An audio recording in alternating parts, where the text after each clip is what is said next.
Come to me, feel alright. Just dance with me all through the night. Turn it out, close to you. I feel good, 'cause I just know feeling of you. Give it to me, baby. Feel alright. I feel good. Just want you step with me, dance with me, here with me, feel alright. I feel good on you, alright. To make a groove all night.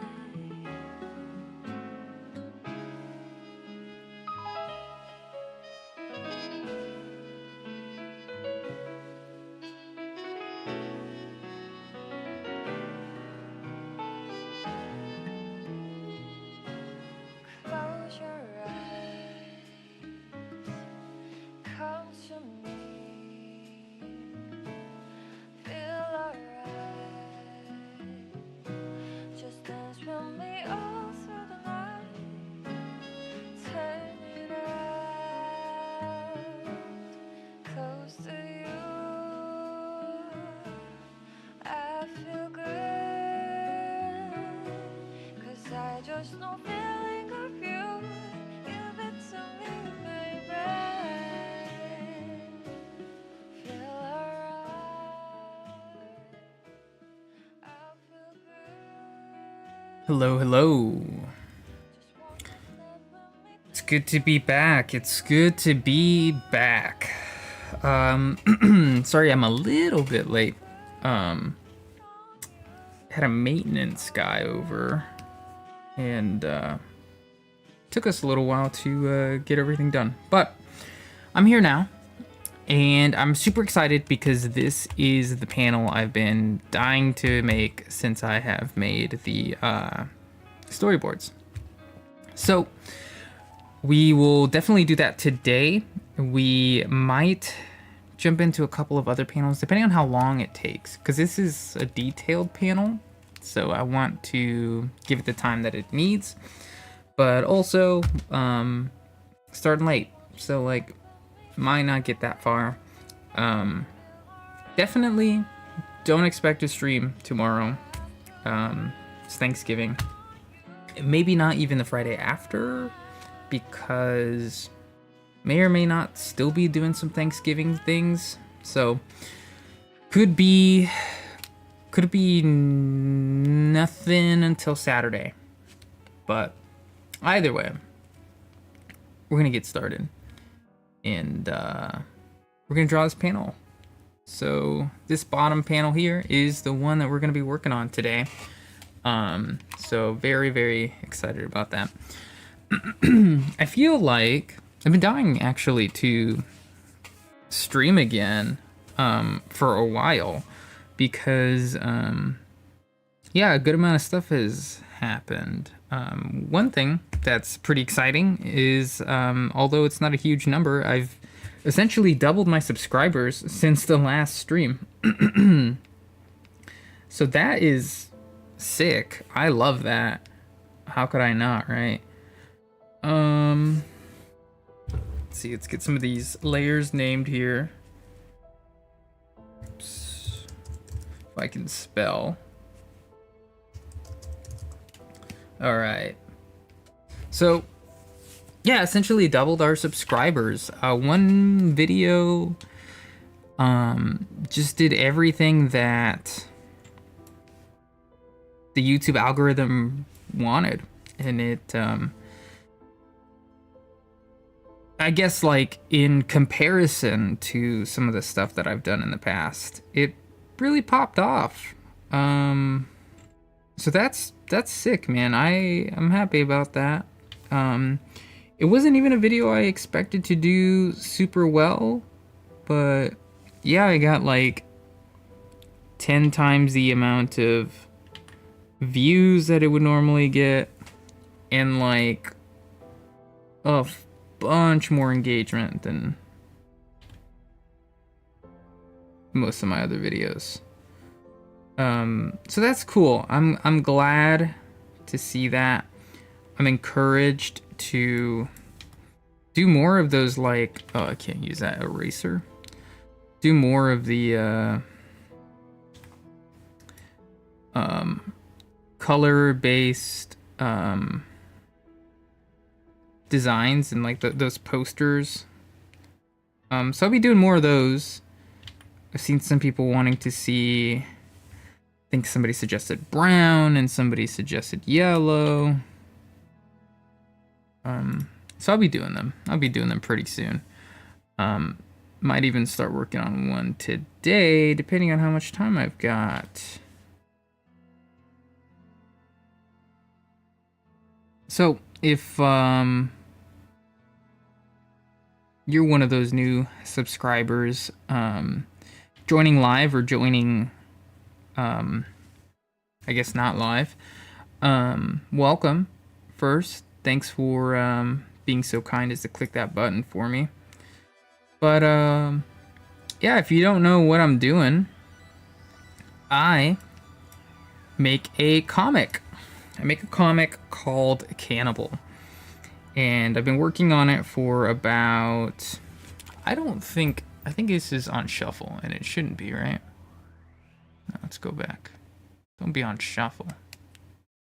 You start here. Okay, cool. So if you don't know, I make this comic. I've been making it for about almost 2 years now. And a big reason I started doing this is to kind of learn how to make comics. I decided I'd make one, and that is how I'll learn. And though that means that there's going to be variable quality throughout, it has taught me very quickly and has significantly improved my drawing process. And I think a testament of that is what I'm doing right now. Because what I'm working on specifically right now is redoing the very first chapter, which is the very first comic I've ever made. So I am redoing it because when I first started, I had no idea what I was doing. And so it kind of turned out a little bad in some places. Not very consistent, and it looks very different compared to all of the other chapters, including the following chapter, chapter 2. So I have this, which I call the Regurgitated edition of Cannibal, which is to say this is my version that I'm a little bit more proud to show off, and I will eventually print once I... Oh, this is his thumb here. I will eventually print as well, because I would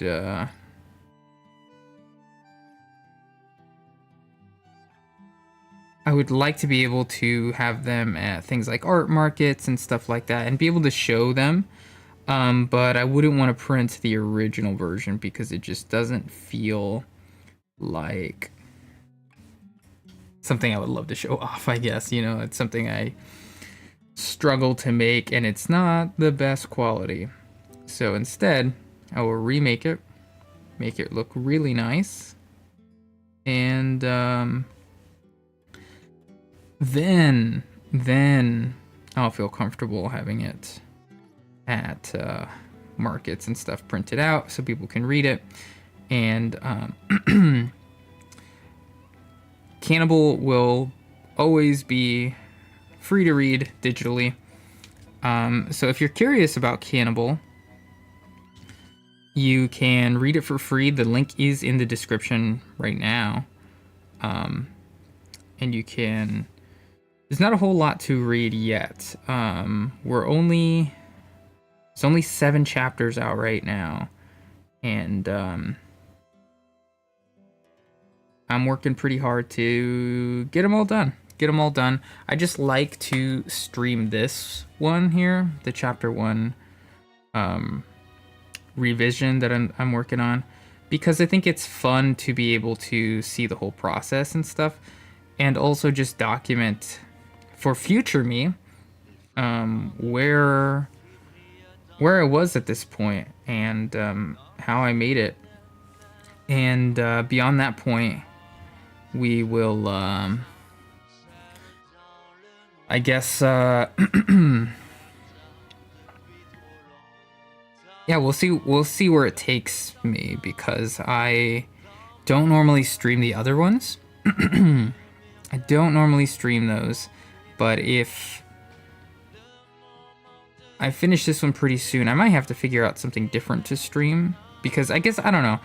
It's not like there's a ton of people that are like gonna be hit with spoilers or anything, but like, I like to release stuff when it's done and let people look at it. I'm not crazy about, like, especially because it's story driven, releasing something that's a work in progress. I'm not crazy about doing it that way. So I've never streamed those other chapters where like the story parts have not been released, and I don't really plan to do that. Maybe I would, but I'm saying it right now, I don't plan to do that.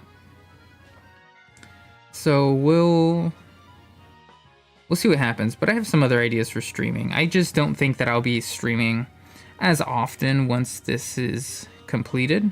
This is just kind of a rare opportunity where I have something that I'm going to do anyways, and I may as well stream it. I just don't know that, like, I'm gonna see a ton of success from streaming anyways. So I am okay with just doing it while it's convenient. Sorry.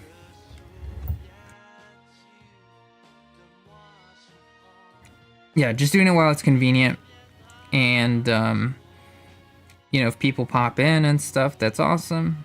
But honestly, the majority of my video work is going to be in like shorts and long form videos, not really streaming. So I'm all right with that. Hopefully that is great with everyone else too. So all right, let's increase the line weight here.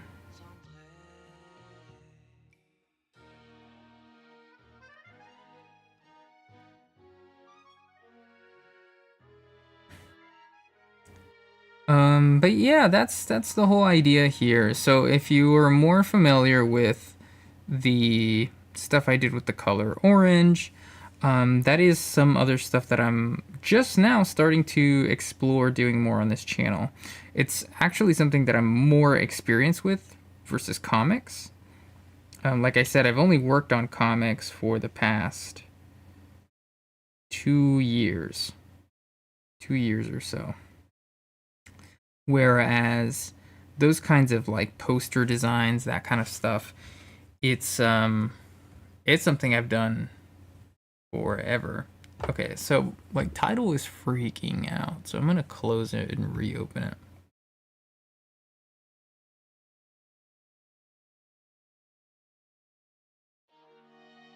Okay, there we go. So yeah, you'll probably see more of that stuff. You're just not gonna see it streamed right now. But that might be something I stream in the future.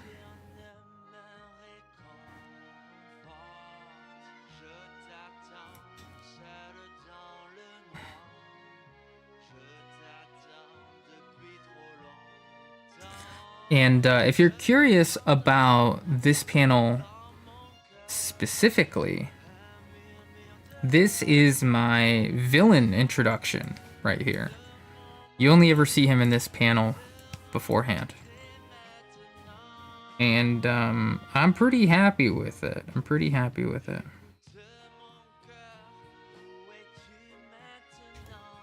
And for the past few streams, I've been talking about this one specifically because I've been excited to work on it. Hence the stream title.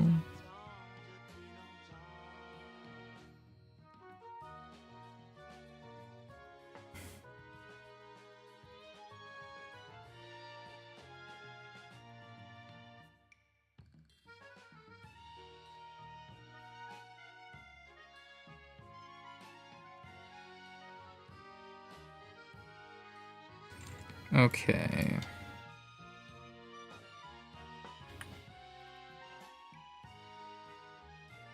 I hope that'll work. Oh, I just feel like the line is too thick there. There we go.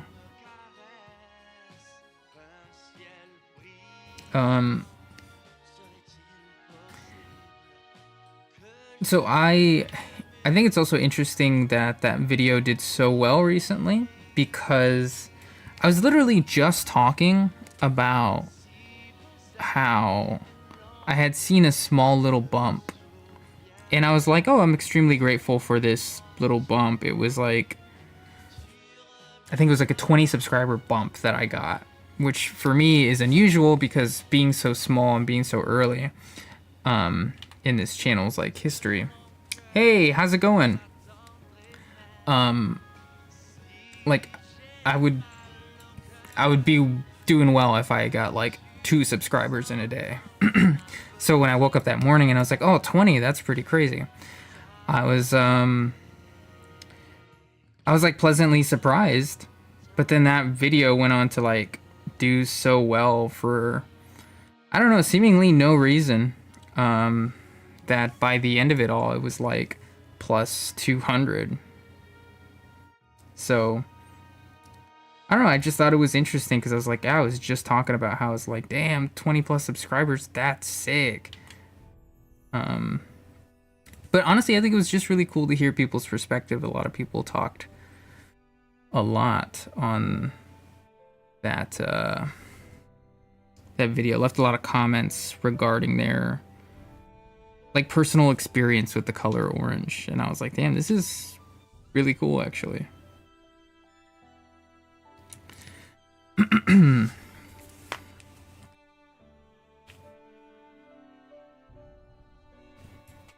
I have finally decided to install the Bloodborne remastered that like fan project, and like start playing it on the PC.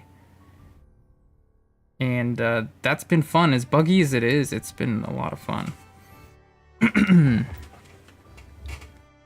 And I felt pretty good too, because I used to hate and suck so bad at the Shadows of Yharnam fight. That fight used to kick my butt, like so bad. It was the hardest fight ever, and it was like the only one. I didn't cheese it the first time I fought them. I beat it fair and square, but I did a New Game Plus because I missed the DLC and accidentally beat the final boss and got pushed into New Game Plus. But in New Game Plus, I was like, I'm sorry, I gotta find the cheese for the Shadows of Yharnam. I tried it a few times, legit, but I was like, this is the one fight that like kicks my butt. But I'm happy to report this time around. Yeah, of course. I'm happy to report that this time around, I beat the Shadows of Yharnam first try. So I was like, damn, okay, maybe Sekiro, or not Sekiro, Elden Ring and Dark Souls 3 taught me a little bit. Yeah, the Shadows of Yharnam was my nemesis. So like being able to do it first try this time around, I was like, you know, I'm on top of the world. Nothing can stop me now. I think the only other fight that I struggled with more is Lawrence. Lawrence was rough for me as well. But I'm confident. I think I'll be all right by the time I get there.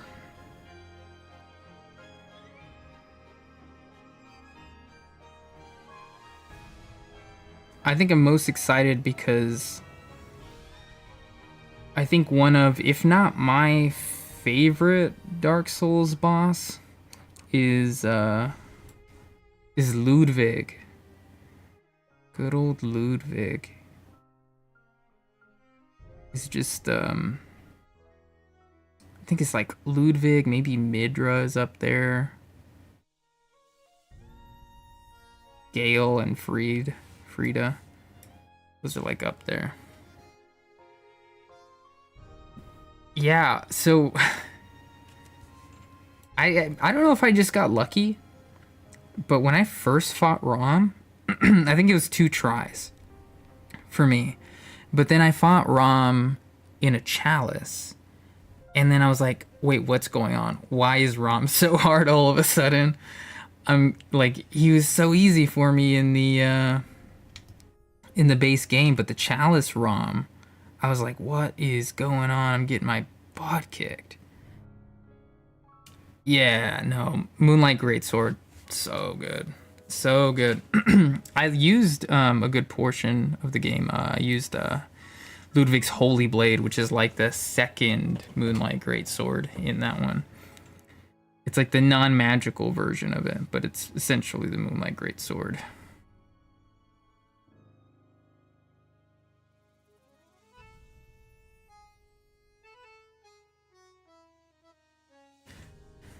Yeah, it's been a lot of fun. It's been a lot of fun to play Bloodborne again. I've been seeing so much, like, gamer news bait of, like, Bloodborne 10th anniversary's got a new announcement, or, like, a remaster, and it's all talking about, like, a soundtrack remaster, but it's not ever framed that way until you get to the bottom of the article or whatever. So scummy.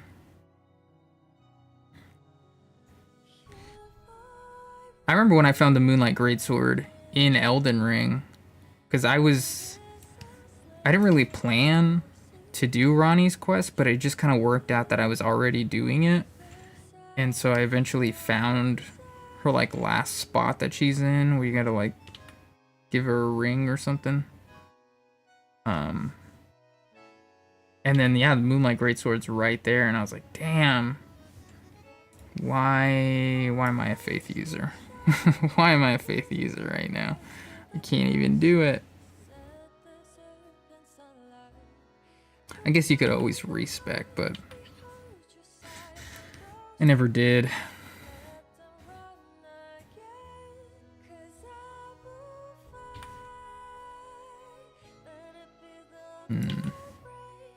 Let's try it like this.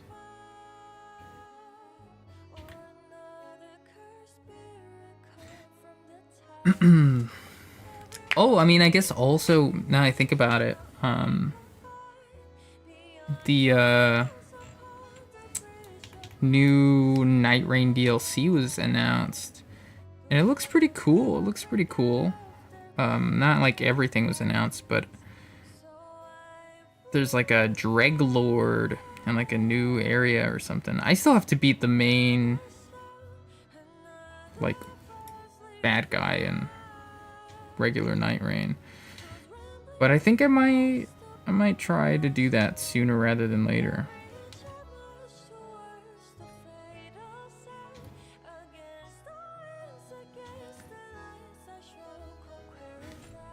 Yeah, that could be fun. That could be fun. I just feel like it's a little much for me to buy the DLC now when I haven't even beat the base game yet. So I gotta do that at some point.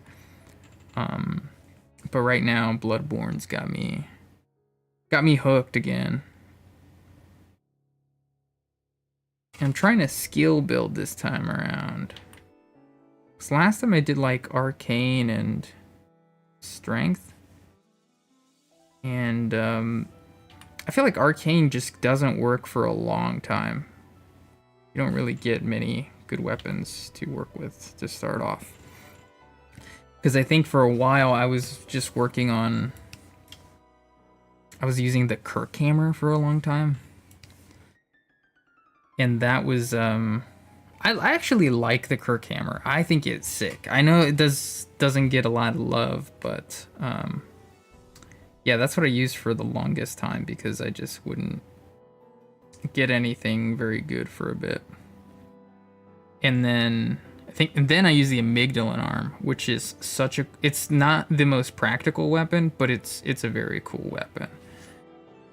All right, I'm gonna start working on the details now for this guy. Actually, make him look a little scary and not a little silly looking, you know. But yeah. This time I'm using the threaded cane right now because I haven't really gotten any other weapons. But I think where am I at now? I beat Shadows of Yharnam, so like Rom is technically next. And I don't know, we'll see how I deal with Rom this time around, because when I fought Rom in the Chalice, I was like, did I get worse? Do I suck now? But I think at that point you can go to the DLC and maybe I can get the like pizza cutter. I've never actually used the pizza cutters because I know they're in a few of them. I know they're in Elden Ring as well. So that could be fun. That could be fun to use.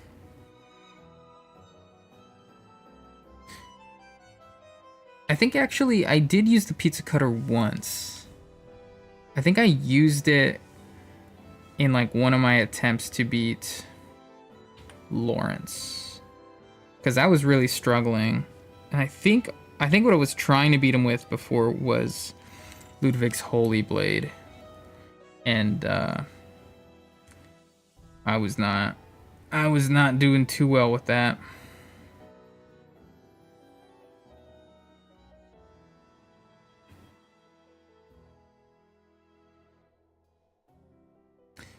I do feel like Bloodborne was one of the only games, aside from Elden Ring, just because Elden Ring's so big, where it's pretty easy to switch weapons as long as you're not like too far in. Because I think I did switch quite a few times. I think I started with like the Saw Cleaver my first time around, and then switched to the Saw Spear, and then switched to the Kirk Hammer for a big portion of it. And then I used the Blade of Mercy for a bit too, but I didn't like it very much. I really tried to like it, and I didn't like it very much. And then I think that's when I switched to Ludwig's Holy Blade. No. I used the Amygdalin arm first, and then Ludwig's Holy Blade. I think I only used that for the DLC. And not all of it.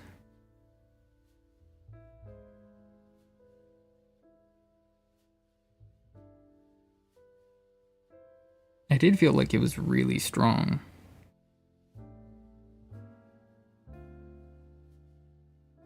But yeah, this time around I'm like, oh, well, what if we go for like skill? I know that what's her name? There's like it's like the vampire in Canehurst.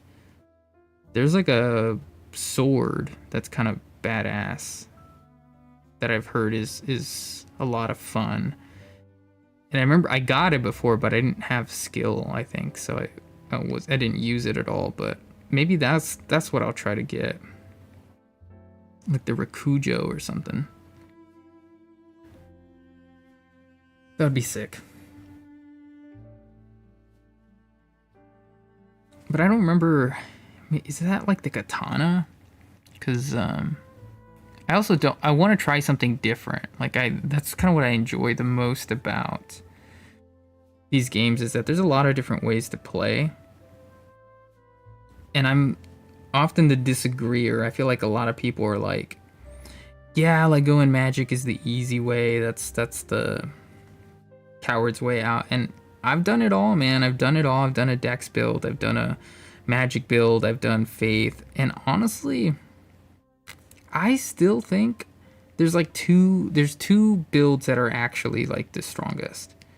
And for me, like that's a bleed build. I think a bleed build is pretty crazy. But also, I think the other one is just like full strength and just like charged R2s. It's so strong because you don't really have to think that much about it. You just have to time your attacks. And you get the what is it called? The staggers. You don't get that with most other stuff. And like I've seen some people do some crazy stuff where they'll kill a boss in like 3 spells, but I'm like, listen, that's not happening on like new game. That's happening after like new game plus 2 or 3, where they've got all the talismans or all the buffs that you could get or all the spells that you would have to just be able to knock these guys out pretty quick. That's not typically happening in new game. And if it is, it's somebody who like already knows how to build the best build. It's not somebody that's like playing for the first time. So I don't actually think that that's like easy game by going magic. I think Bloodborne might be one of the only games where like it's actually really hard to go arcane because there's not a whole lot of resources there for you, and it's not very strong.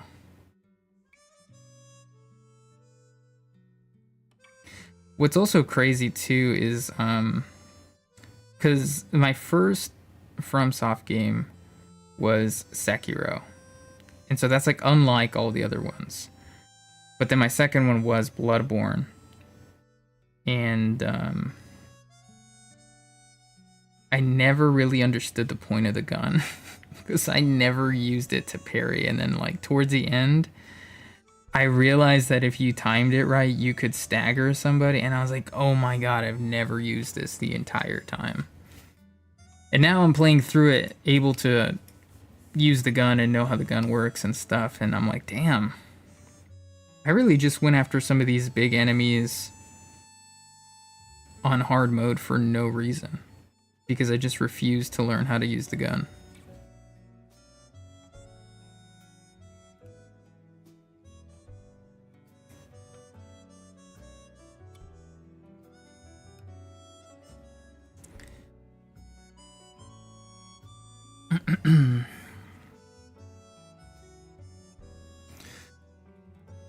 Well, let's see. I had something else I wanted to talk about on stream. I gotta remember what it is. Oh, yeah. I got into another art market, which is happening December 4th, so it's coming up. That's next Thursday. Not tomorrow, but next Thursday. And then I have another one immediately after on December 5th. So I'll be able to I was in an art walk not that long ago, but they haven't asked me to go pick up my stuff, and it's been over a month. I think maybe they just didn't have another artist for the next month or something. Maybe they didn't find one.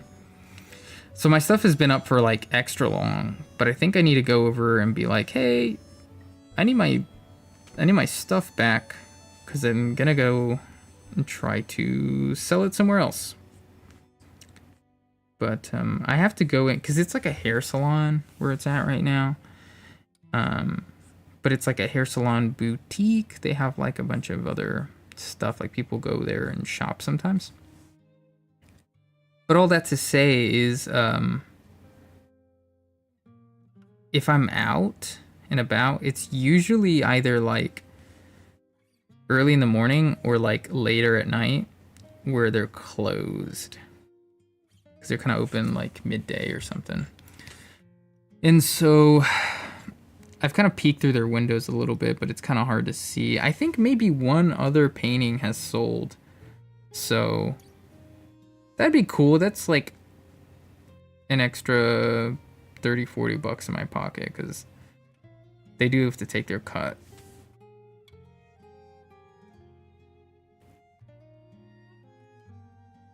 But I'm hoping that the these art markets sell a little bit more, because some of the ones I've been a part of, they're like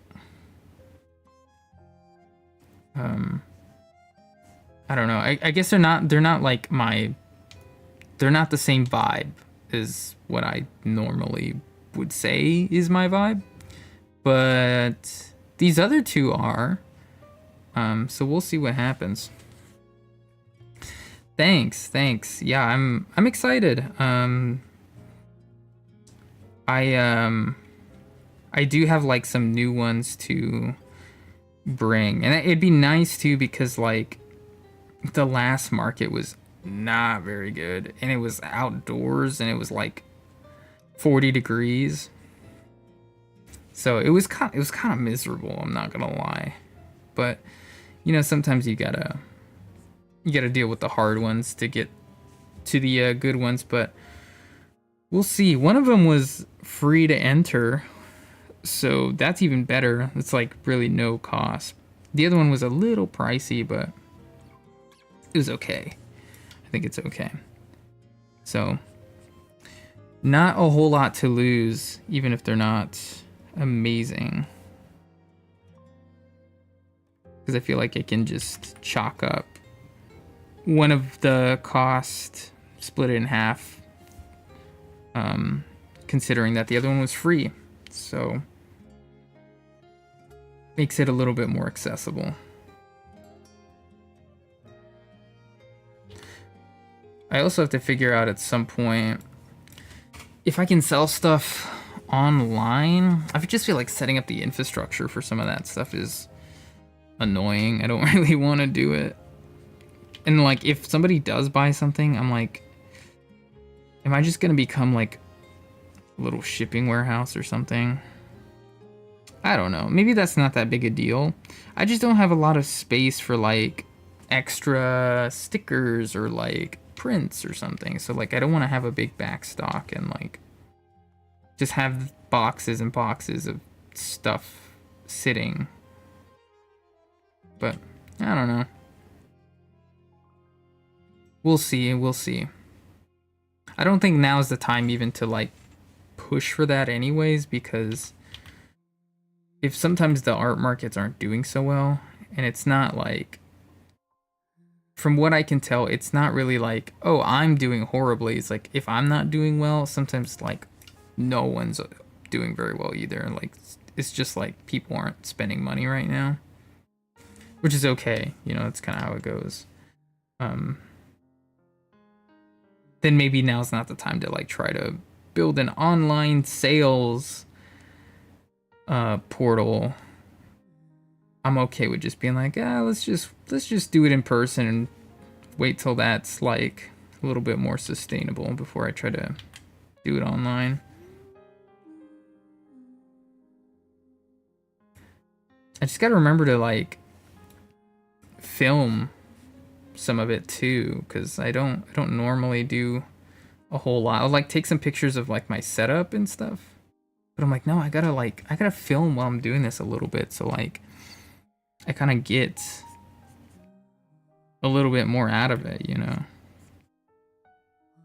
A lot of places really want you to like share photos of you doing this stuff, you know. They want to, I'm not really like that big into social media, but they want to see that you're doing that stuff, you know. So if like your Instagram isn't built to show some of that stuff, they're a little less likely to give it to you. So I'm like, okay, all right, you got to play the game a little bit. You got to play the game. Let me turn the storyboard off and we'll just work on it from here. So I feel like the storyboard's a little distracting. I'm not even following it that well anyways.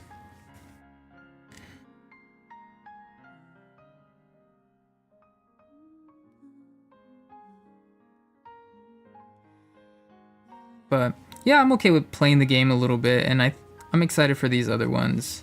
So hopefully if I don't film anything, it's because I'll be too busy. It's kind of in a cool spot. It's like kind of underground a little bit, but it's part of a different art walk.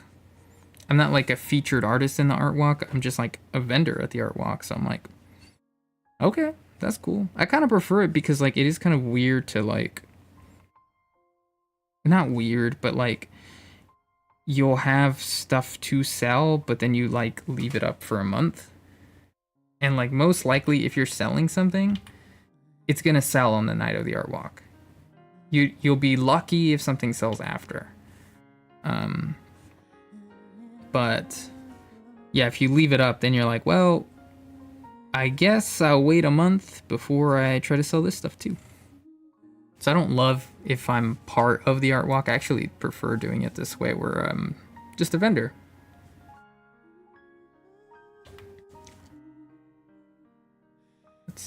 I can do it. I don't need the storyboard.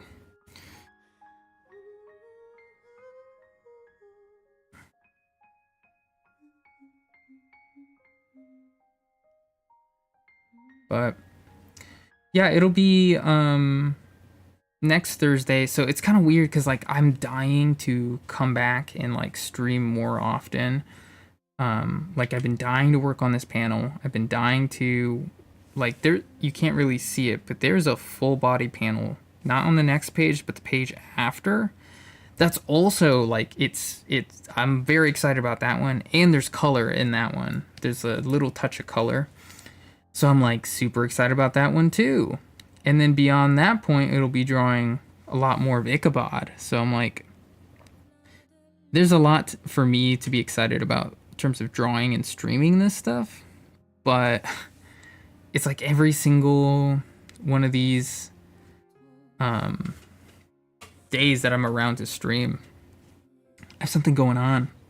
And you got holidays, I got art markets, I got I guess more holidays coming up. That's the other one that's gonna kind of take more time away from streaming. But you know, it's okay. It's all right. We'll get there when we get there. I just want to keep drawing a lot more. It's one of my favorite times right now to be drawing. I can't say that I always enjoy it and love it sometimes, but like what I'm drawing right now, I am very excited to be doing. So I gotta look at what I'm doing here a little bit. Yeah, because I don't think this would go here. I think this would go a little lower. And then we can kind of pull the muscle this way. And there's like kind of that triangle for like the top of the shoulder.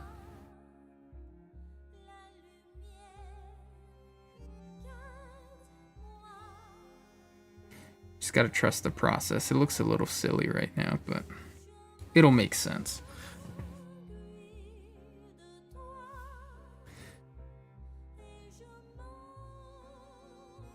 But yeah, I think the thing I'm most excited about too, about like getting this project done, is that like once this one is done, I will be able to print it out and bring it to markets as well.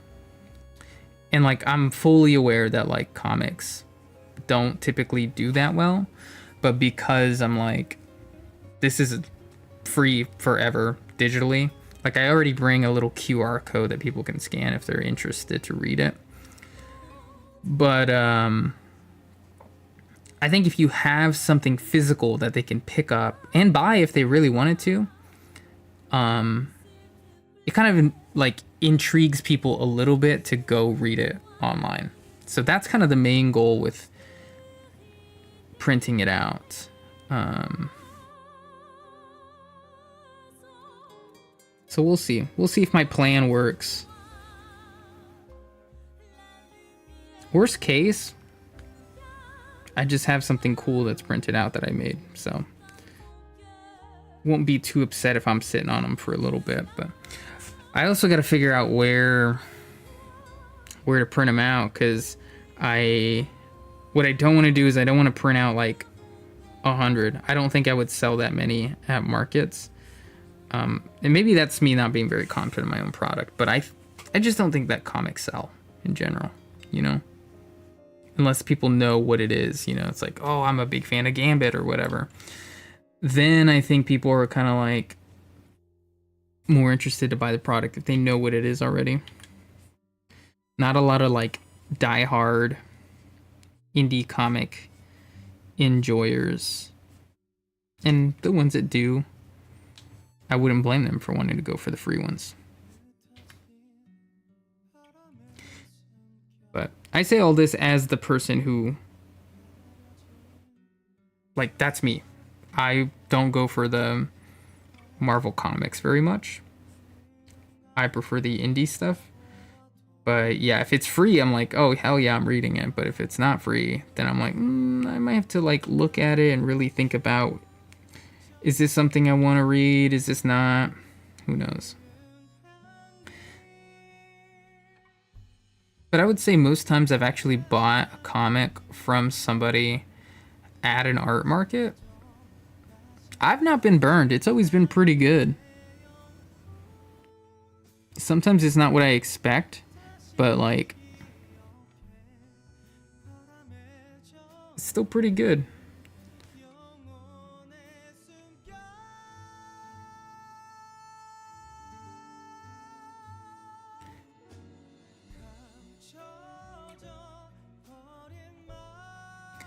I've got a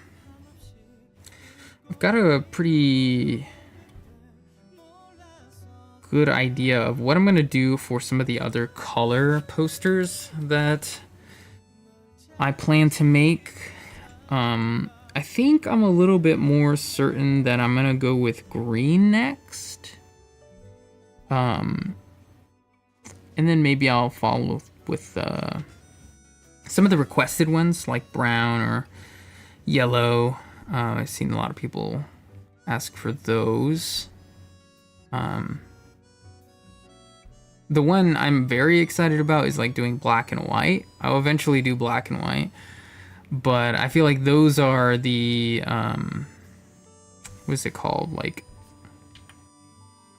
those might be like the easiest ones. They're not going to be very hard for me to make, I don't think. I could be wrong. I could be way over my head, but I just work with those colors all the time, you know? So I'm not that worried about it. But we'll see. We'll see. I think green is probably for sure the next one. And I'm excited to talk about green. I'm excited for hopefully, you know, more people share their opinions and their comments about green and what they think. But yeah, I'm really glad that I went for it because, like, yeah, having a sudden boost of people that are interested in that kind of stuff makes me at least feel good about like this stuff that I'm making, because I'm like, you know, this isn't unusual to me, but you know, I feel like all artists kind of go like, is what I'm making actually cool, or am I like delulu right now? I don't know.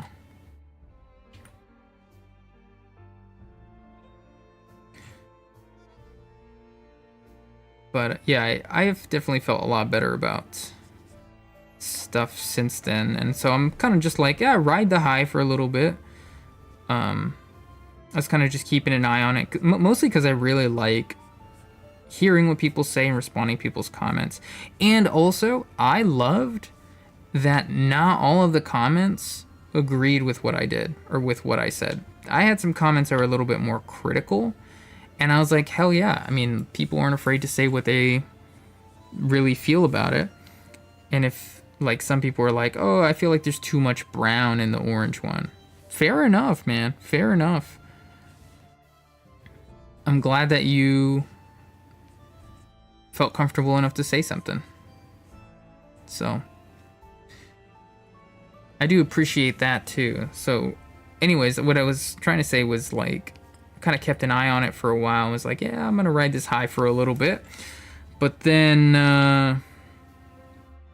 you know, it will die down. You know, eventually the YouTube algorithm will kill the video because it's at the end of its lifespan, and then we go again. So until the next time, you know, I'm just gonna keep doing what I'm doing, keep making some of those videos. But it's a nice little encouragement, because I feel like maybe it's just my aversion to like being on social media so much, or like playing the networking game for so long, but I was never getting any accolades for what I was doing, you know. Not that this is an accolade, you know, but it's, you know, feels about the same.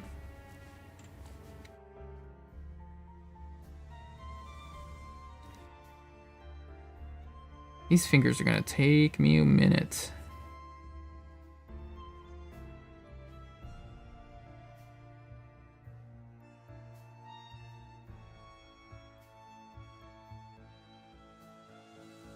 Damn, you know what? I told myself, I was like, before you go live, you need to post on Instagram something.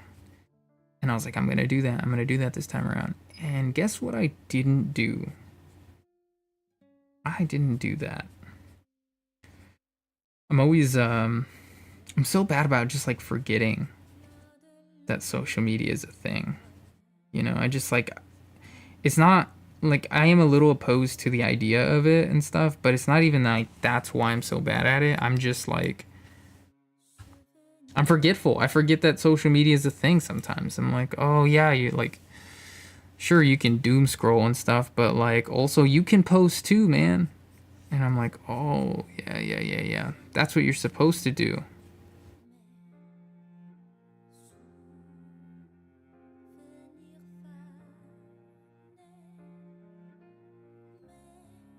Okay.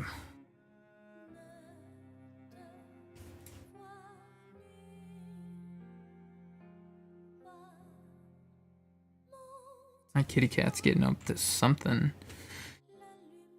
I wonder if she'll make an appearance again. She was purring into the mic last time. I was like, dang. It's funny too because like, it's not like there was a huge audience or anything. But if she knew there was the potential for anybody to be watching, she wouldn't have done that because she's such a shy kitty. But to her, she's like, oh, what's this round black ball over here that's got a light on it?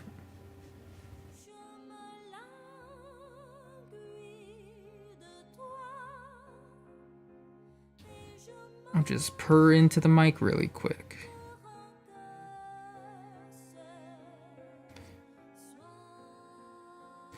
We have to, we had to get her own, like, air diffuser, because, I know the vet thinks that she's anxious or stressed or something for some reason. That's why she's been losing a little bit of hair on her belly. And, yeah, we just have to, like, adapt the environment to be as comfortable for her as possible. Which is, so silly, because she's such a spoiled cat. But, whatever, you know, the things you do for your cats and your pets and stuff is... It is what it is. I can sacrifice my, my outlet for her little hormone diffuser.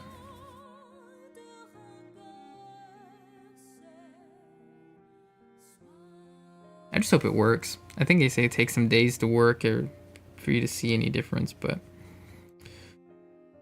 yeah, I just want her chilling out, you know. I think part of what's gotten her maybe a little bit upset is just like changes, like me not working right now, and like we've also had like we've had a decent amount of people come by, you know, and I think that might stress her out a little bit because she doesn't really like being around people very much. Because even like, I think it's maybe just like my best friend and like my wife's best friend where she'll come out for them sometimes. Oh yeah. No, my cat knows not to get on the desk. But she knows she's allowed on my lap while I'm at the desk. And so sometimes she's like, "Oh yeah, no, I'll hop up on the lap, and then maybe I'll just kind of like slowly scooch onto the keyboard, and that's kind of how she gets what she wants. Because I'll be like, no, don't do that, but then she'll slowly inch her way over, and I'm like, all right. It's fine. Just this once, he says, but it's every time.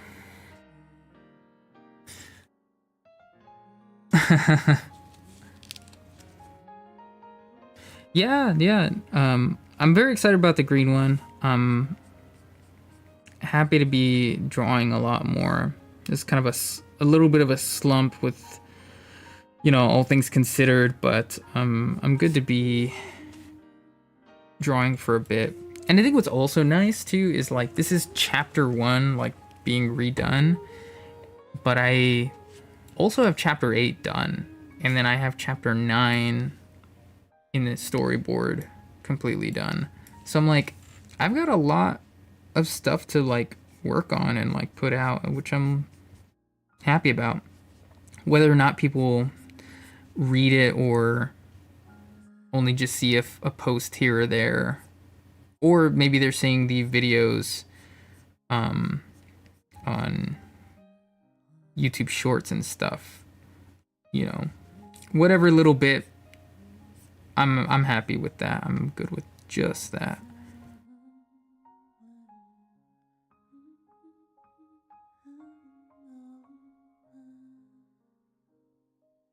And then I also, this was like maybe, I did this like very silent rollout, but I updated the website you can read Cannibal from. Because I felt like, especially on mobile, it was really annoying to read it. The like UI, the experience was like, it was kind of poo. But it's not perfect now, but I'm like, this is a lot better. It's like a slideshow now, whereas before it was like a weird PDF viewer that was kind of not. It was not the move.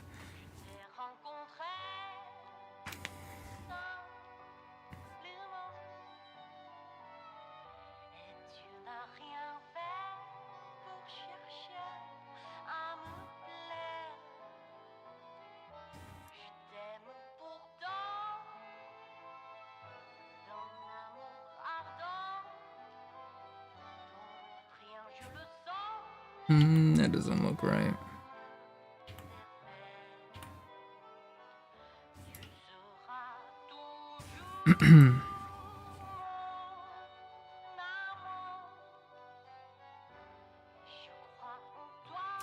Yeah, it was. What also bothered me about that piece, that like PDF viewer, was that it was like not a free thing. I had to pay like a couple bucks a month for it, and I was like, why am I doing this? This is not even a good experience. It's really annoying.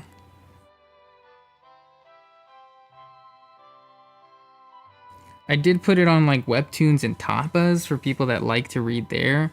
But I feel like if you're not the person that's always reading comics and you just kind of like see it and you keep up with it, you're not going to like make an account for some website that you don't really use, like anytime I can avoid making an account, I will. So I'm like, other people are going to do the same thing, but I'm just giving them this like crappy PDF viewer. But I think it's a lot better now.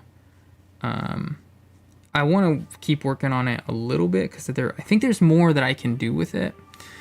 But maybe for the next chapter release, I'll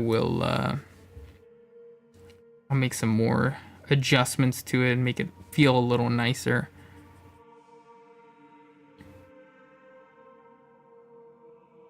Yeah, I mean, best part is also now I'm not paying for some crappy PDF viewer. I just thought it was weird because I was like, how do indie comic creators show their stuff? And I just like didn't really find any good answers. Like Webtoons was kind of like the main thing, and I was like, that's weird because like I'm just trying to make a comic, not a webtoon. You know, webtoons is like better for the long, tall format, not like page by page. So, I don't know. That's for the next guy to figure out. That's not me. Alright, we gotta make this area a little dark here.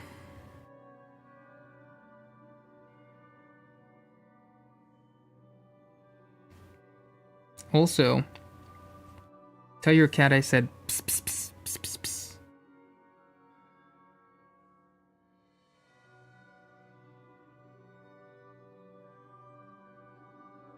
My cat doesn't really respond to that very much. So if I can do that for other cats, that's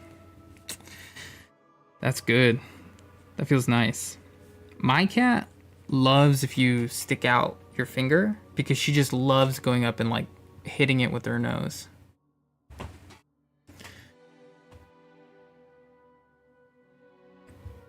Maybe. I honestly don't keep up with webtoons very much, so I don't know if it's that. I don't know. I see some recommendations because I have to have an account for webtoons to be able to post there. And listen, I'm not judging, but like I see some weird stuff there.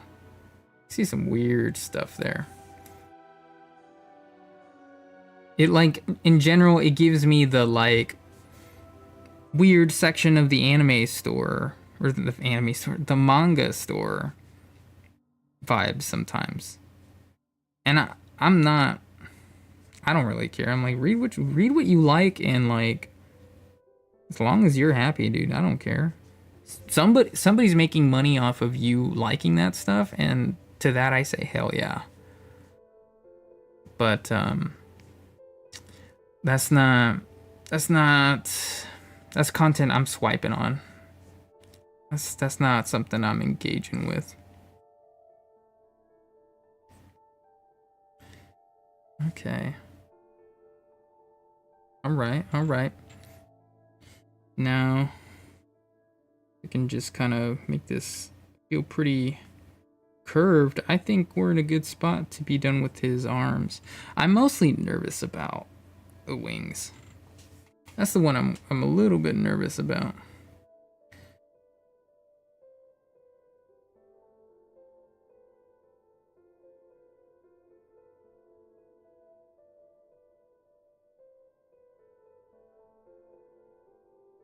I think the other thing that's really annoying about putting stuff up on like webtoons and tapas is they both have very, very specific like file sizes and like image sizes. So I have to like make 3 or 4 different versions of the comic. Because if you don't know, and not that I like advertise this, because this just exists because it should exist, but like if you want to ever read Cannibal in its like highest resolution ever, it's like source resolution, you can on Patreon. I think the first 5 are there for free, and then after that it's like, well, you know, eventually somebody might want this, so I'll lock those behind a paywall, but you can always read it at like a pretty standard resolution for free. So it's not like you're really getting a whole lot, but there's like a certain size that even the website allows. So it's like there's 4 different versions of this thing that I have to make. It's just like export settings that are really, really annoying. It takes like a whole day of like work to like get it all said and done. So I just feel like there's got to be a better platform. There's an opportunity here. I need the Steam of comic books. That's what I need.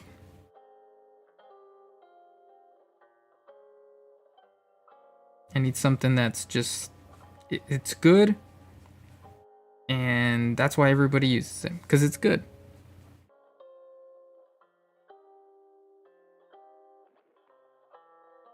I need to increase my brush size. This is ridiculous.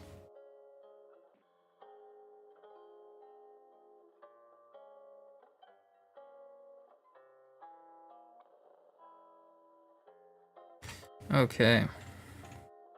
Oh, it still needs a little more. It needs a little bit more love.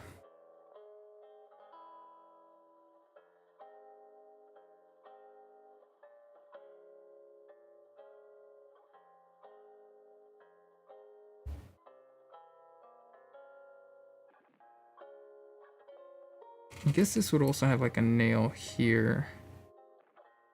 Let's do that.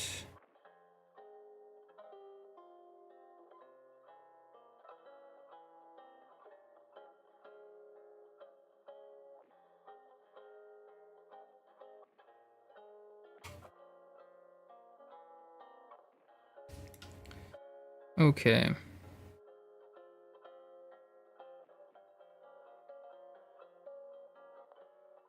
So I started my stream a little later than normal because I had a maintenance guy here and doing something on my sink.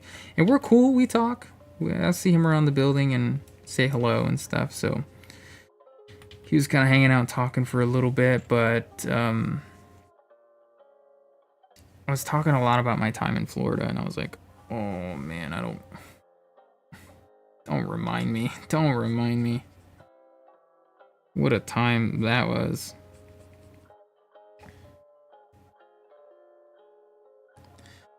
I was just kind of realizing, I was like, damn, I went through a lot of shit in Florida, huh? Might be a reason for my bias of like why I don't like Florida. But it all really kind of depends on where you're at too. Because that Daytona Beach area, I'm sorry, that's not the move. That's not the spot. But I will say, as busy as it was, I thought Tampa was pretty cool. But I never lived there, so.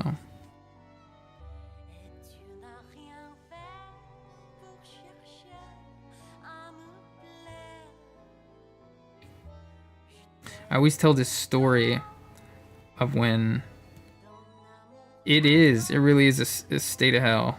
I always tell this story about how, so I used to, when I moved to Florida, I was working at a grocery store, okay? And I used to work the front end. I was like one of the supervisors. And like my management style has always been yeah, it is kind of like Wichita. I feel like it's a little bigger, maybe a little bit more like artsy fartsy, but that is kind of what makes Wichita a little bit different in the state of Kansas. But so when I was working at this grocery store, like my management style in general is like, yeah, I gotta be the manager, but also like I'm gonna do the job that you're doing. So like I would just be cashiering all the time because I'd be like, it's busy. I'm not gonna go check my emails for like 30 minutes and then come out and be like, how's everybody doing?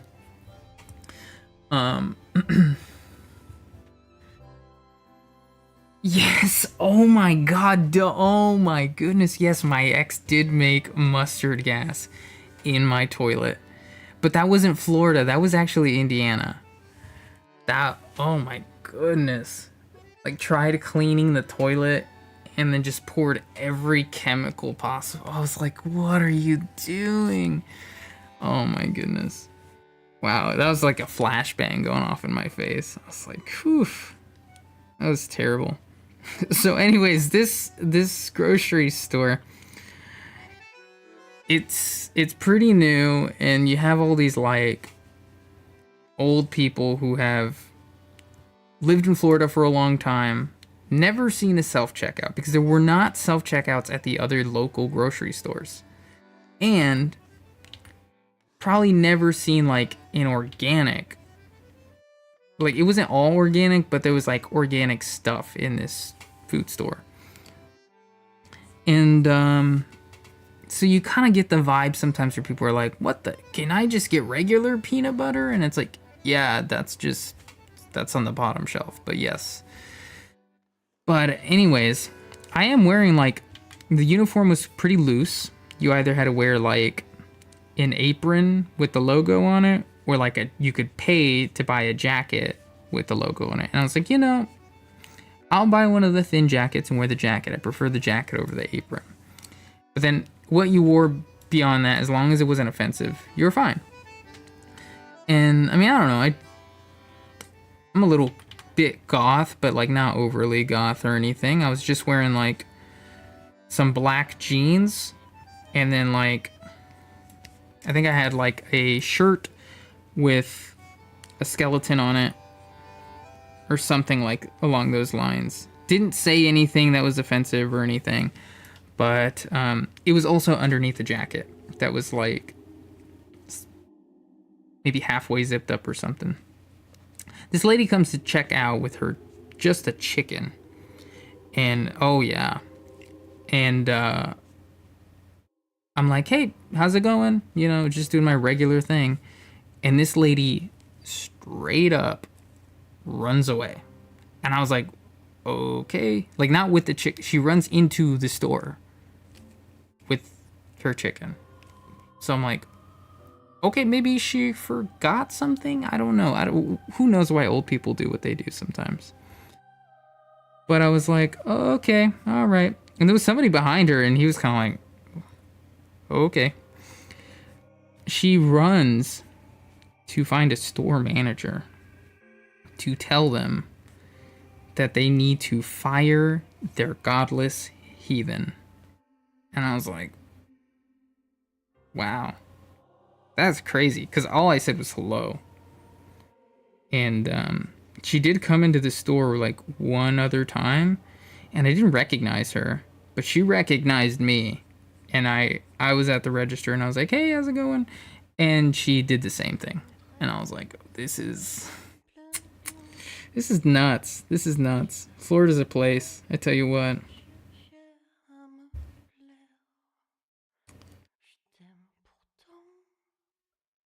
Now I'm thinking about his mustard gas in the toilet, though. Oh, man.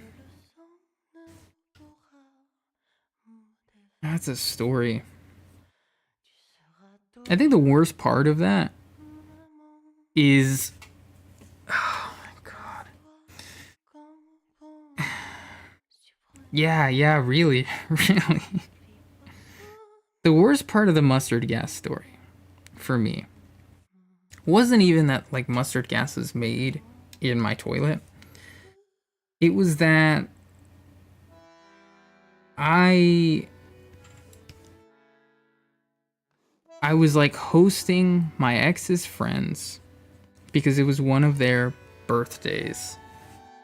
No, it's one of those memories where like at the time it was horrible, but it is like one of the funniest stories I can tell now. And I'm over it. It's fine. I lived through the mustard gas. I'm good. But the worst part is that like I was hosting these friends, and it was one of their birthdays. And I won't say like what birthday, but I was like, hey, by the way, I can like have some ciders if you want, but I'm not gonna pressure anybody who, like, if you're not into it, we'll have sodas too. Like, it's all good. I just figured I'd offer because they're in the fridge. And the person whose birthday it was like, sure, I'll try one. Is it okay if I don't finish it? And I'm like, yeah, of course, whatever. The other friend is like, no, I can't have it at all. And like being kind of, what is it when you think you're always sick? Like that term, whatever it is, I forget what it is, but kind of known for being that kind of person. So I was like, don't worry about it then. Don't have it. It's all good. And the person whose birthday it was well behaved, no problems at all. But then this other person was like, okay, now I'm convinced I want to try a sip. And I was like, okay, try a sip. It's fine. And she then proceeded to feign sickness for at least 4 hours. At least 4 hours. And it was like immediate. It was like instant. And I was like, okay, like, come on. And like seriously pretending to be drunk. And I was like, it's not possible that you are drunk right now. Like, it's not possible. But then this person like made themselves throw up a bunch in my bathroom. And at that point, the person whose birthday was, can I get a ride home? And I was like, I'll take you home. It's all good, you know. Or maybe they got somebody else. I don't remember. But we had to like look out for this person who was pretending to be sick, because they definitely were not sick. We were at first like, maybe they were sick from something else or something. But after a while, we're kind of like, it was pretty clear that it's like, you're faking it, and we don't know why you're faking it. And we were up until like 2 a.m. trying to be like, hey, we either need to like take you to a hospital or you need to go home. You can't like stick around. And yeah, at a certain point they were like, no, I can't move. And I'm like, okay, if you don't, I will just call for an ambulance now, because like you can't just be here taking up my bathroom literally all night. Like we started hanging out at a reasonable hours, like 7 or 8, and it's like 3 a.m. And so eventually they're like, oh, okay, no, like take me home. And it's like, oh, suddenly you can walk, okay. Take this person home. Then we come back, and it's like 4 a.m. now, 5 a.m. And we're like cleaning stuff up, and like that's when my ex was like, I'm gonna dump all these chemicals into the toilet, and makes mustard gas. And you know, obviously it's a studio apartment, so I have to like open the one window there, but I can't open that one window because it's like kind of like permanently attached to the air conditioner. So there's no windows for me to open it. There's no ventilation at all. And I essentially have to like get my ex out of the building outside, and then like take a shirt, open the bathroom door, and like fan it out of the bathroom door, and then fan it out of my front door, and try to like disperse it out of the hallway outside. It was so rough. And I'm sitting here doing this for like an hour and a half. It's like an hour and a half, and like in between I have to like console my ex, who's like, what if they call the fire department? And I'm like, well, if they call the fire department, we're gonna have to tell them that you made mustard gas in the toilet and that it was an accident. I'm sure it's not the first time, but like, I think I'm making progress here. You know, you have to like have some bowls of water to absorb some of the... oh my goodness, you know, you're probably not wrong now that I think about it. I was in there like just totally covered in like t-shirts, just trying to breathe through cloth, and oh no. It was rough, and I don't think I went to sleep until like 7 or something, or maybe 6. Because it was bright outside at that point. It was like very clearly morning, and yeah, I had to work at like 12 the next day, so it was really like the aftermath and like how much like BS I had to deal with beforehand that I was like on top of it all.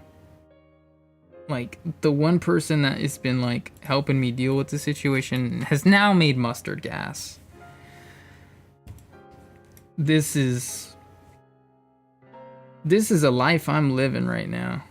I don't know. But yeah, mustard gas in the toilet. I'm paranoid now too, so like I don't live with this person anymore, so it's fine, but I'm the one that's always like, let me clean the toilet, please. Just let me do that.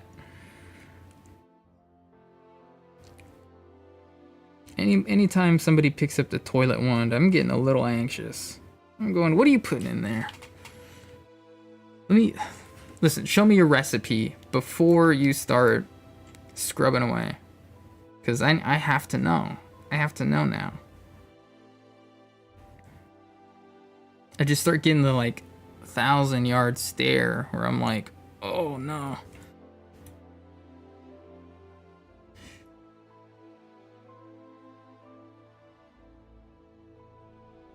Man, what could have been worse at the time? I didn't have a cat, but now I'm like, oh my goodness, thank goodness I did not have a cat at that time, because that would have been so scary to deal with like 1 or 2 cats while there's like mustard gas coming out of the toilet. Oh my goodness, I can't not laugh at that now. It's so funny, but it's like, whew, that was. Yeah, there's not much more to say about it. There's not much more to say.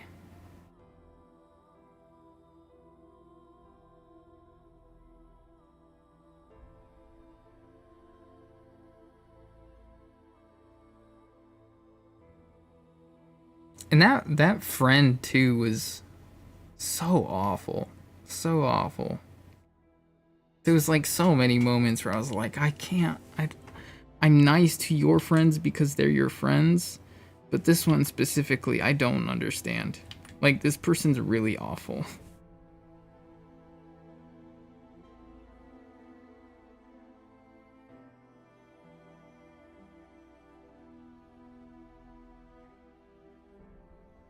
They did,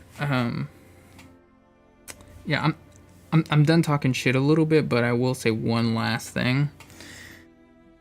Yeah, I mean, it is. It is the only time I've ever had to deal with mustard gas.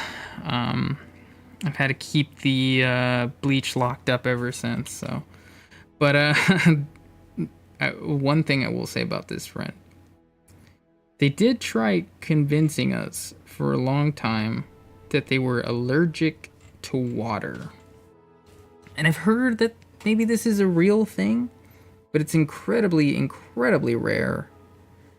But that's why this person didn't take showers. And I was like, I have a hard time believing that one. I have a hard time believing that one.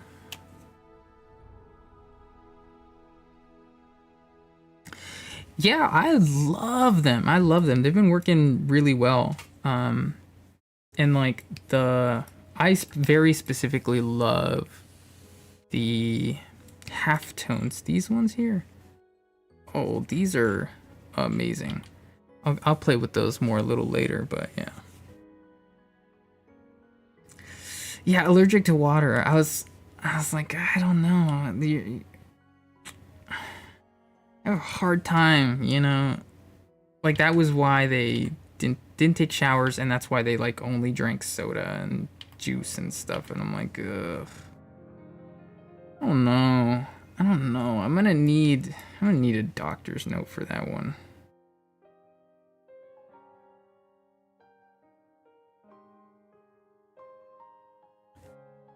Okay, are we like done with the wings? I think so.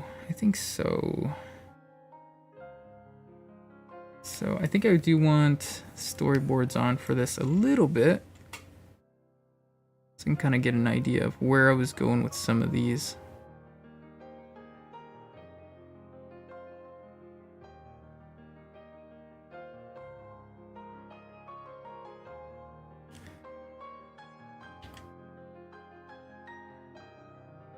It's a very creative excuse, though, allergic to water.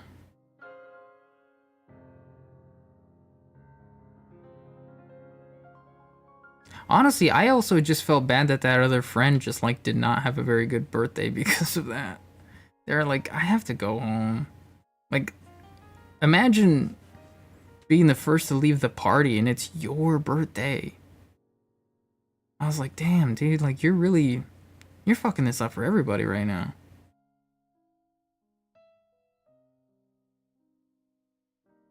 Yeah, I feel like if you have a little get together, a little party or something, like, and you're hosting, you gotta assume a little bit that, like, somebody could, like, make a mess at your place, you know?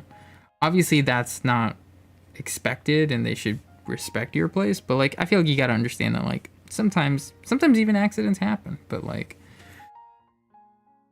you can't take my bathroom hostage for, like, 6 hours.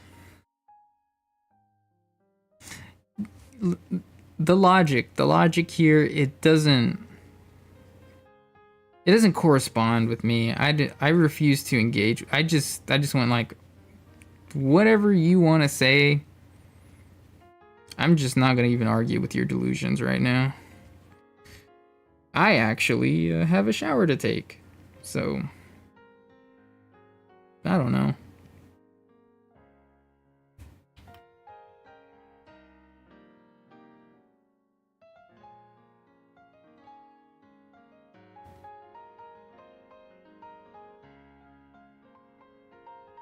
Just so much wrong with that.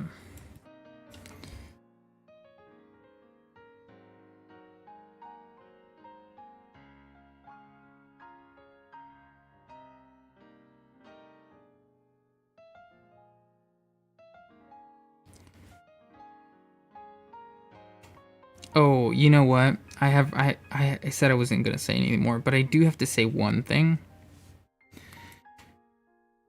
Even though I didn't like this person very much, they were like best friends with my ex, so I was kind and cordial, and if I could help them out, I would help them out, you know? I was the only one with a car at the time and stuff, so like sometimes I'd give a ride or whatever, but then like in the summer, because they were going to college, they were like, oh yeah, it'd be nice to like get a job, and so I got them hired at a different department at my job. And so they worked there for like few months. Oh man, didn't I don't know if it was there, if it was the billiards place, but I remember distinctly, for no real reason, popping a squat really fast and saying something goofy as hell, and everybody was like, bro, I don't know why you did that, but that was hilarious. And I kind of didn't have an answer. I was like, I don't know why I did that, but it worked. It worked. The timing was good, I guess. Anyways, I got this person hired temporarily for like a short job. And then they had a falling out with my ex. And they weren't friends anymore. And I was like, thank goodness. Thank goodness. But I had to like step in briefly at some point because they were like being a little creepy, and I was like, hey, you can't do this. Like, if she doesn't want to talk to you, don't push it. Leave it there. So her response was to show up after she had like already not worked at this place for like a month or two. Check her schedules, go in like the back and check her schedules, and then like try to show up while we were there, and then like tell people that I was abusing my ex. And people knew me pretty well, so they were like, no, like we know them pretty well, like this is pretty far-fetched. And of course they, you know, do their due diligence and they check with my ex to see like, hey, is this happening? And she'd be like, no, what are you talking about?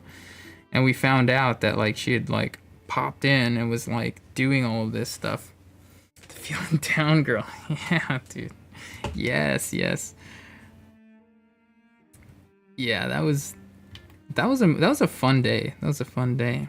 With the poster of Arnold, or Savior. But yeah, this girl was crazy. I was like, dude, you can't. And I was telling people, I was like, you know, she doesn't like work here. You guys just like let her in the back. And everybody was like, she doesn't work here. And I'm like, no, she hasn't worked here for like 2 months. Like, when was the last time you saw her? And people were like, oh yeah, I guess so. And I was like, damn. I'm just glad to like never see this person again. I was like, once all that stuff happened, I was like, yeah, we're never talking to you ever again.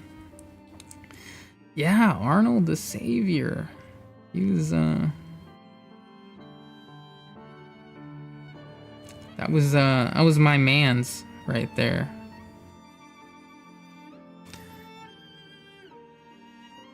Violin's going crazy right now because it's just so inspired by that poster of Arnold.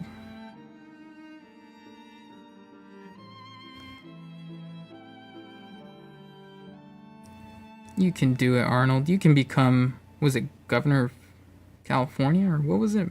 Or was he a mayor? I don't remember.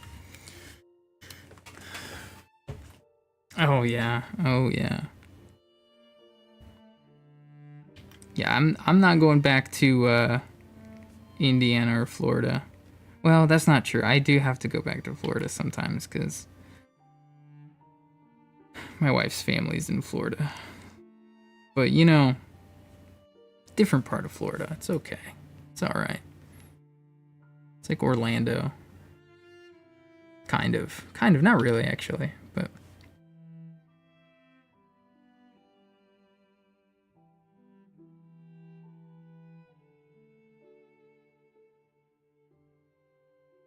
Why did I decide to do it this? This is taking so long. Does it feel right though? It does kind of. It makes him look gross, and he should look gross. So it's all right. It's okay. I think in the future I'll probably simplify this more. I don't really got to be doing it this way.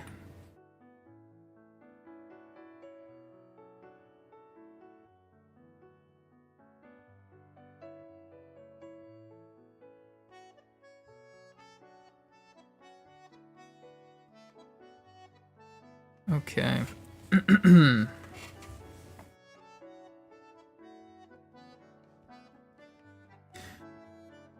I gotta think of other stupid stories. I just feel like I have so many of them. Just that some of them, like I've had a lot of crazy stuff happen to me, but a lot of them are like not that funny. They're not funny. It's just crazy. Oh yeah. The placenta blade. The Orphan of Kos, yeah, it does kind of give that a little bit. But I'm sure there's some funny ones. Just gotta think of them. Oh yeah. Okay, so here's one. Here's a good one. I had an old supervisor throw a sake bottle at my head. I'm gonna start there. I'm gonna start with the climax because I think it's funnier to do that.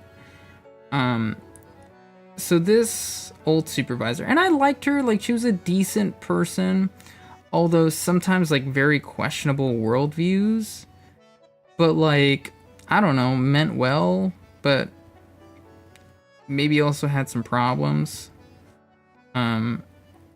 And, you know, it was not really my business because I was like, you know what? You work here. You got a job. You take care of your dogs and stuff. Like, all good. You know, whatever. But I worked with her, and I worked with her boyfriend as well sometimes. He was, like, sometimes employed at this place and then sometimes not. It was kind of like he was there temporarily when we needed extra help, basically. And, so she found out that I played the bass. And I've never really been like an amazing bassist, but I could play the bass. I know how to read music. And we had this other employee. And this other employee, he was really, really nice. But he kind of gave me the vibe of like, a really good guitarist that was into like Animal Collective and maybe just had like some awkward social skills, or maybe it was like a little bit on the spectrum, maybe not, maybe just being really awkward. It's like hard to tell. But all that being said, I get to know him a little bit more, and I'm 100% right. He's a very good guitarist, and he is super into Animal Collective. And I was like, that's cool, man. Like, hell yeah.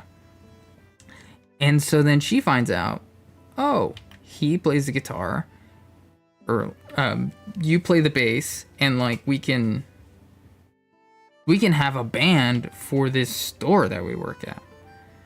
And I was like, that seems like a weird gimmick, but I'm being like kind of like, it's kind of one of the situations where it's like at first it's like, oh, what are you doing this weekend? And I'm busy this weekend. And it's like, oh yeah, okay.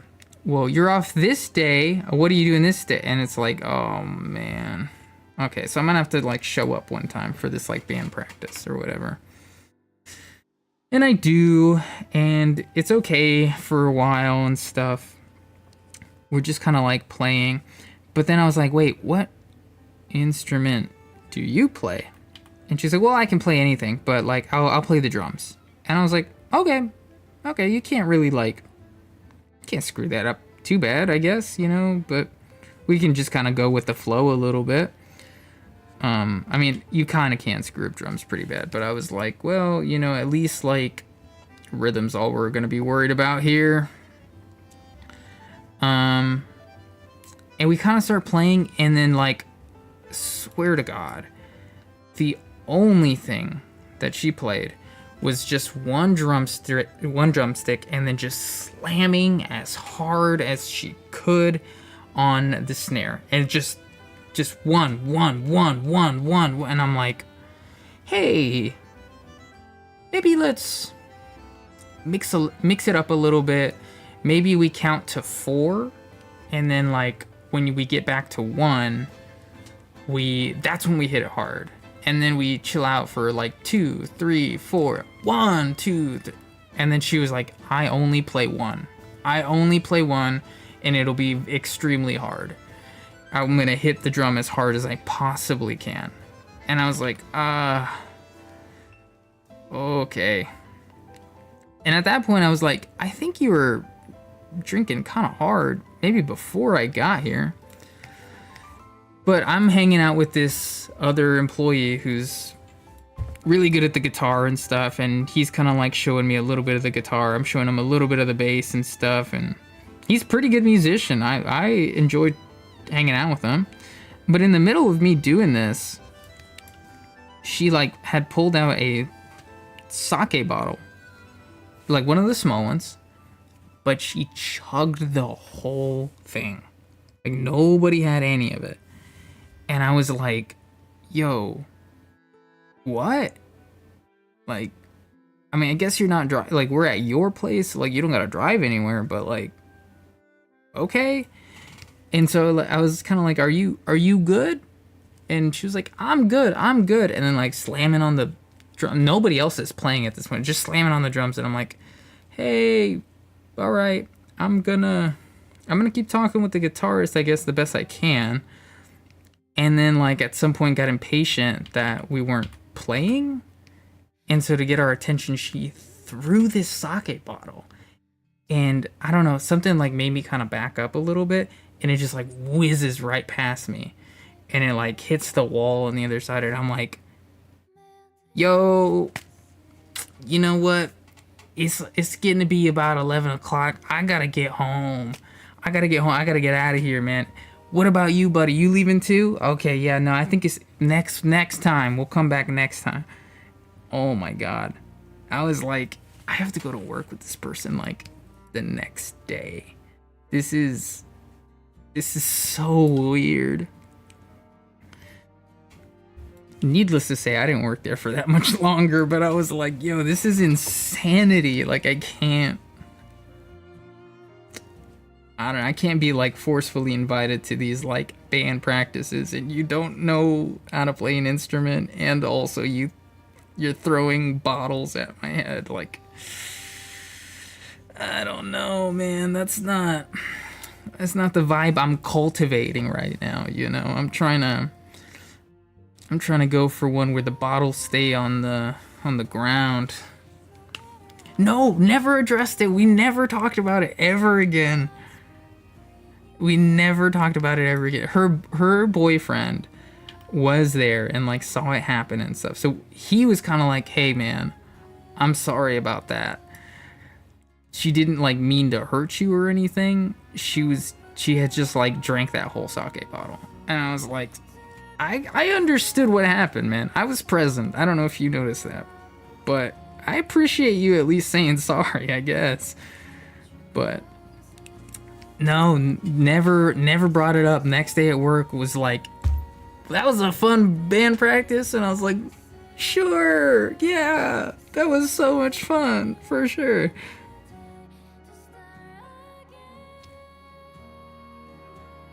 So crazy.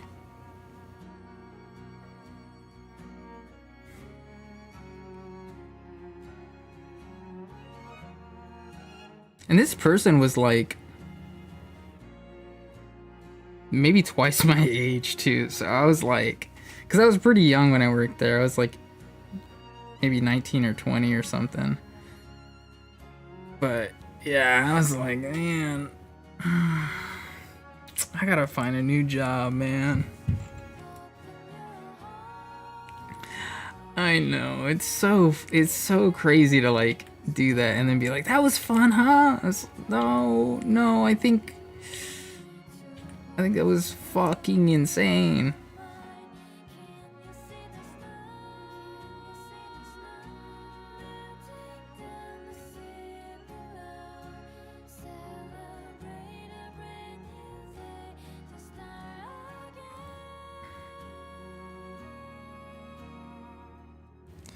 Really insane stuff.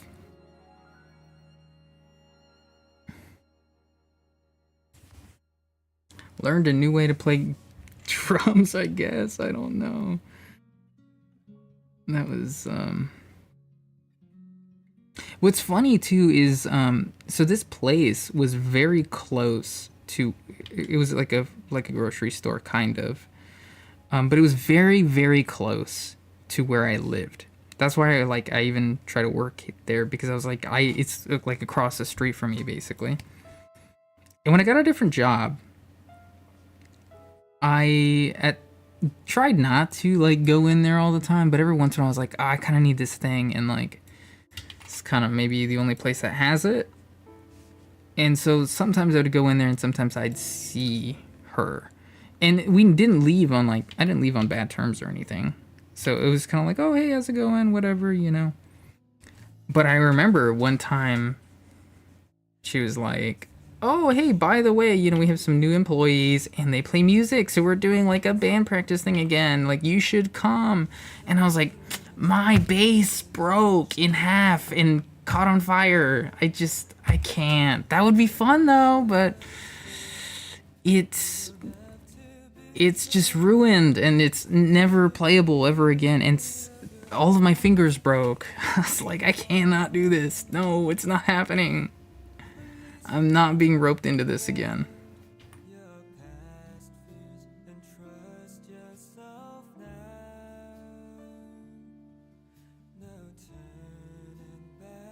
The doctor said I'm never gonna play again. I just took him at his word. I didn't even try. I'm not the inspirational story that says, well, look at me now, and then shreds on the bait. Nope. Sorry.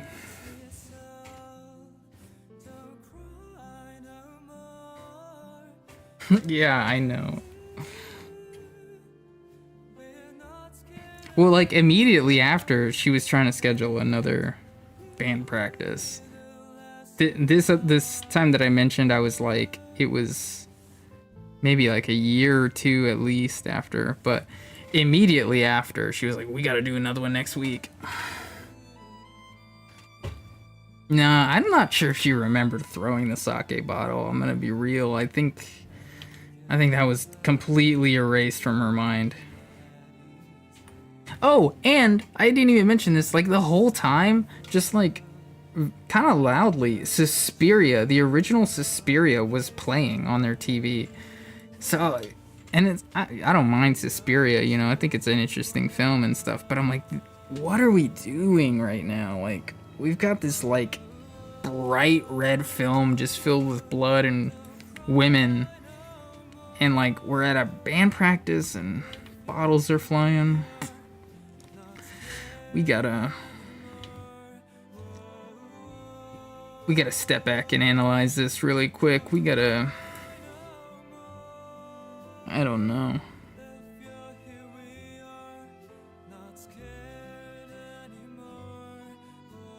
I think I was worried too whenever I went. I was like, damn, I hope I'm not like the worst player there. That would suck. And then I was like, that was the least of your worries, man.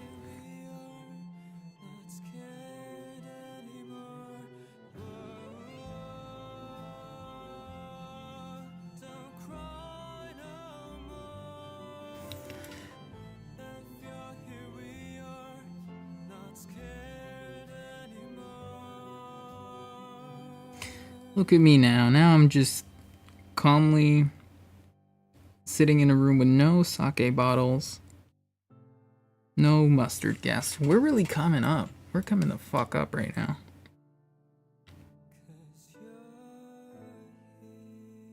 Okay. All right. I think we're heading in the right direction. I realize I missed this one entirely, but it's all good. Oh man, no.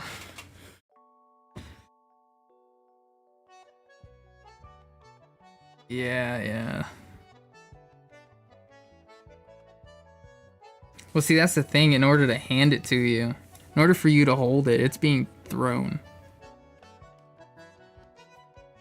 I feel like I can still hear it, like, whizzing by. It's just... It was crazy. I was like, yo, that... could have knocked me out, man.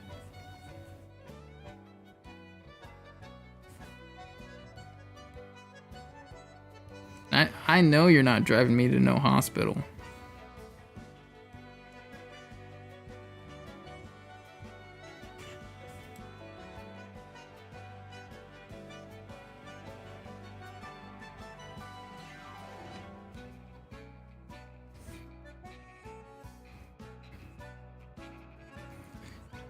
Yeah, Indiana's got some crazy people.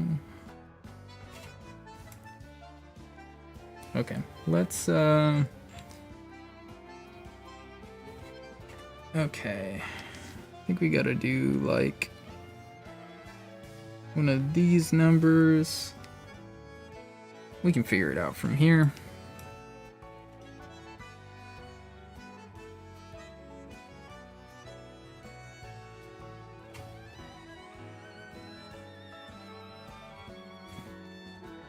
I think it's coming up on time that my cat bothers me to feed her.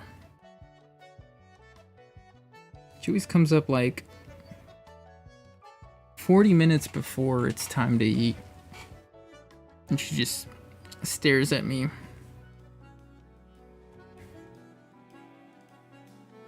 She was doing that earlier and earlier.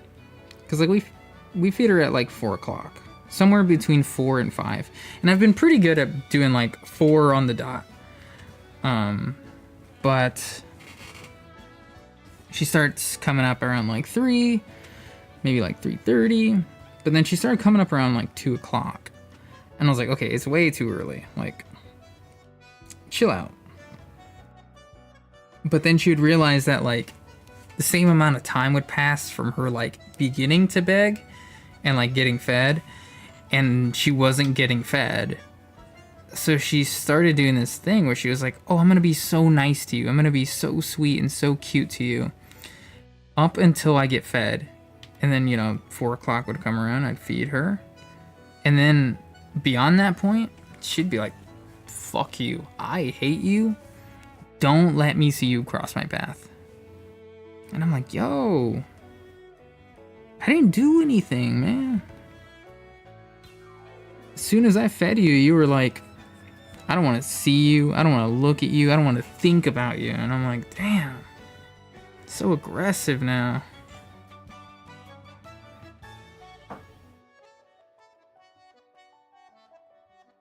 Okay, I think we're gonna go for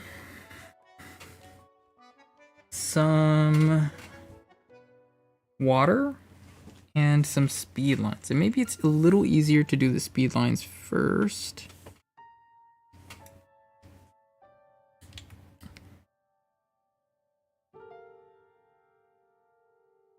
Okay. It's all these spots, this one and this one. I think it's one more. Nope, two more. Okay. Let's see how this goes.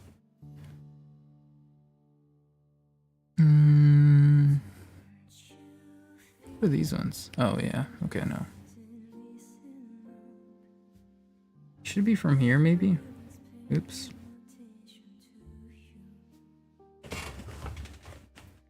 I think it's alright. I think we can leave it that there. And then this might be helpful for the water a little bit. Just kind of get an idea of what I'm doing.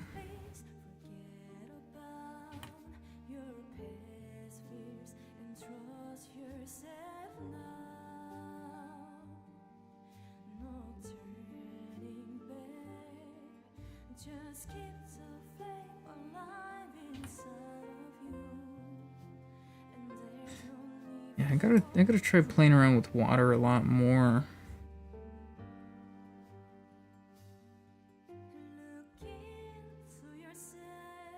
I just feel like when you're not using color, water is a lot harder to like get right. Like if you're working with shapes and not lines, not too bad. But when you're working with lines, it's a little tougher. It's a little tougher.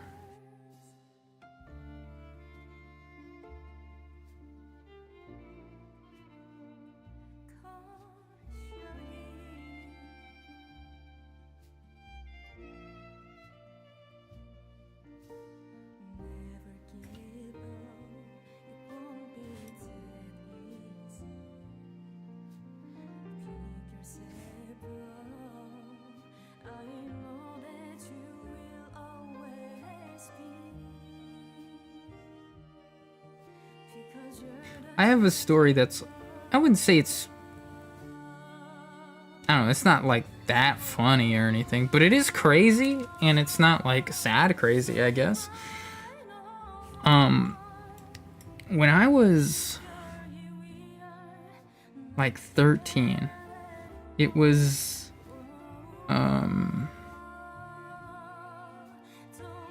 it was like summer. Maybe it was younger than, I think it was younger than 13. So I'm just thinking of like where I lived at the time. I think it was younger than 13. Maybe like 11, 12 or something. But on like Saturdays, sometimes my, no, what, it had to be a weekday. Yeah, it was a weekday because everybody was at work. And so it was like a really lazy morning for me as a kid, but I was kind of like, it's kind of known as like the responsible kid. So like they could kind of leave me alone for a few hours and stuff. And I had an older, but, uh-oh. I don't know if I'm being heard right now, but my computer is not loving that line. We we good? We not good? Was that illegal to do?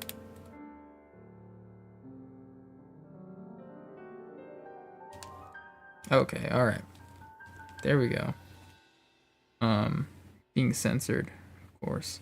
Need to save really quick because I'd never saved. Anyways, so I had an older brother who was I think he was working and stuff. He had a car he was driving and stuff, and he went out for a while. Like, I remember I woke up because I was like a preteen, and so I had not driven. I had slept in, and so my brother drove away. Yeah, I think sometimes my PC will freeze up for a second if I'm like streaming and drawing at the same time. It's like so sporadic and random. It's not even like I could be doing something intensive and it's fine, but other times it'll just be like, ah, sorry, you can't draw that line. But anyways, we I slept in. He drove somewhere. I don't know where. So I remember waking up at like 10 or 11 and being like, oh, I'm the only one in the house right now. And so I was like, I'm not gonna do anything because I don't know what the plan is because I'm a kid. So I'm just gonna put on my favorite comfort film, The Happening, and I put The Happening on. And then I remember hearing like a big like boom, like somewhere in the house, kind of like a door slamming. And we had like an alley or on the side where we kind of had like a weird garage thing. Like you could park cars in the back in like a proper spot and stuff, but it wasn't like a garage. So anyways, my brother would sometimes like park his car back there and come in through the back door. So I was like, he probably just slammed the door. And then I'm hearing like really big footfalls. And I'm like, oh, my brother's big, but he's not really, really big. You know, he's really just kind of more of a buff guy. And I was like, I don't know if this is him. I don't know what's going on. Because I would look out front and I'd be like, there's nobody there. But I'm sitting in my room with the door closed, watching The Happening. And then I hear these footfalls go to the front of my door. And then just like knock really loud, like really, really loud. And somewhere in my 12, 13-year-old brain, I was like, my brother's trying to scare me. I'm not gonna let him. I'm gonna scare him if he comes in here. Footfalls, walk away. And then I was like, no, if that was my brother, he would have walked in. He would have walked in. Like, it would be weird for him to get home and not say hi. And so I like very quietly opened the door. I kind of stuck my head out and I was like, oh, my parents' bedroom door is open and it's not normally open. And I kind of hear some like scrounging around. So I was like, did somebody break in? Did somebody just break in right now? So what did I think was the best thing to do?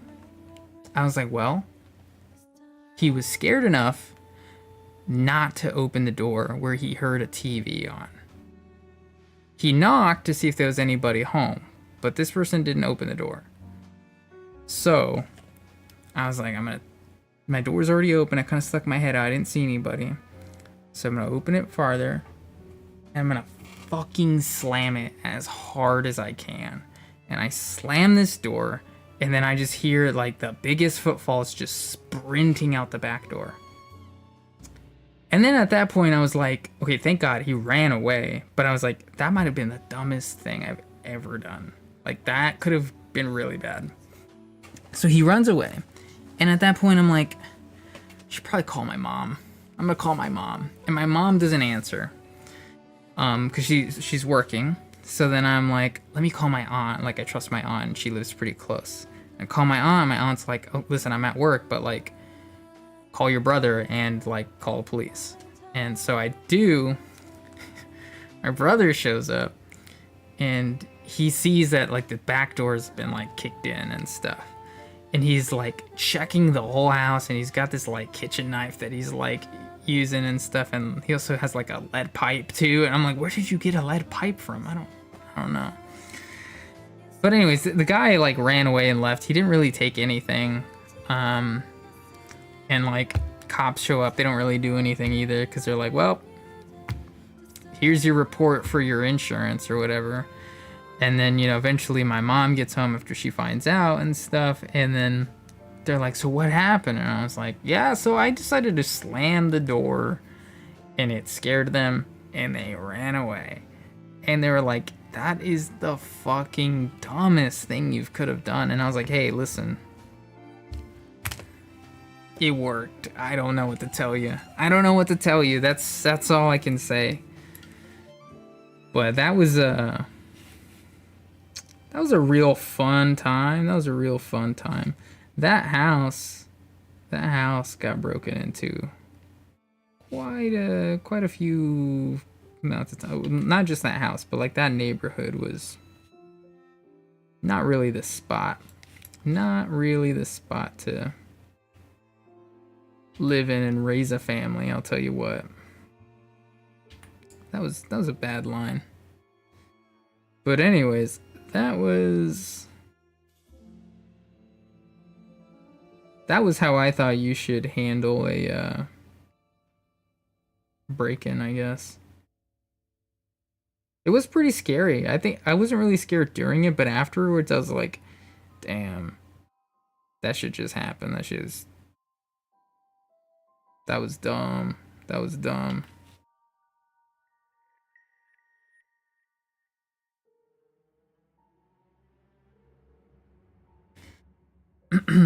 Wild stuff.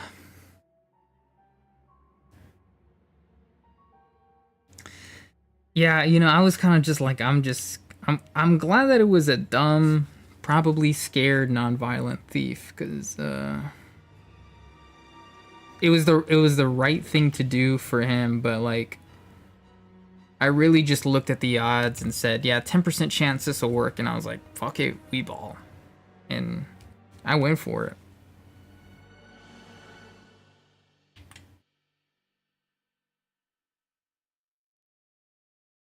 What was crazy too is like, they one thing the cops did do is they looked at the door where it got kicked, and they could kind of like get this guy's height, and they were like, yeah, this guy was at least like 6'5".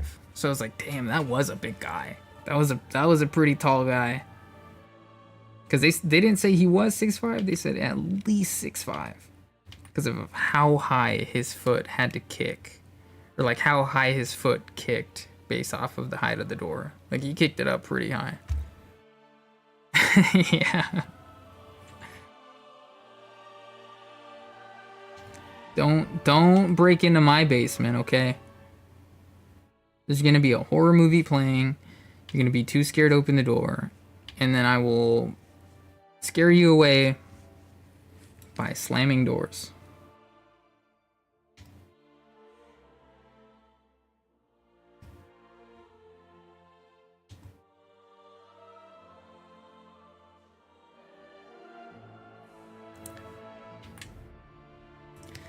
Yeah, 6'5" at least.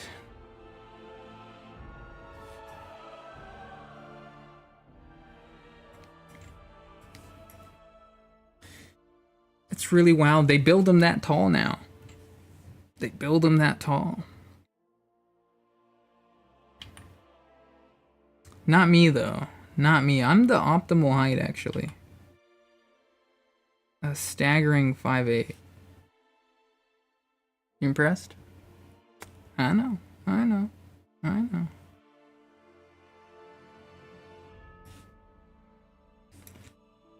Okay. I gotta simplify the rest of this water a little bit. I'm not trying to do all of this the entire way through. Maybe he was 6'7". Oh, that's a good point. 6'6", maybe 6'7". Damn. I should have asked at the time.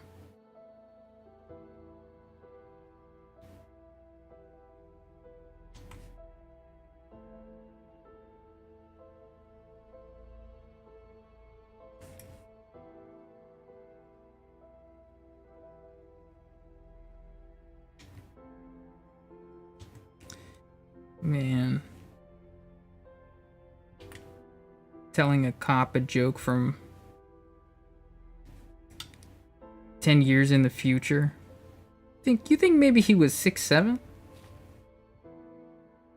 Yeah, sure, maybe, but at least 6'5", but like 6, maybe 7. Now, what's wrong with this kid? Maybe you should, maybe he's suffering from post-traumatic. You need to take him to a school counselor.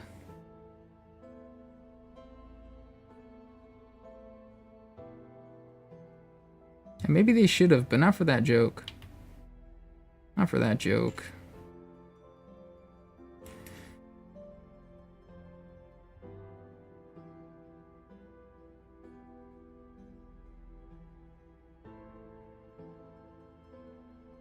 Maybe it's because I'm a godless heathen. Oh, we tie it back to the other story. We tie it back. It's come full circle. I need to turn off the storyboard really quick. Okay, this'll work. This'll work. I think we use the halftones to kind of. No, that's right. That's right. Clean it up a little bit more.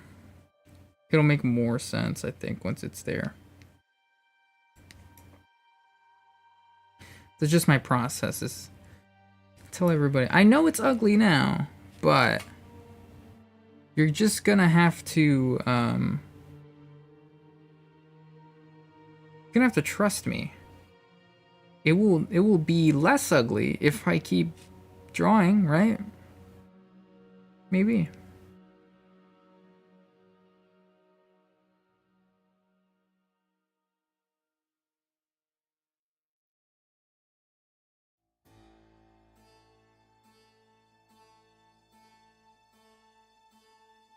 Well, that's all wrong. That's all wrong and illegal to do, so.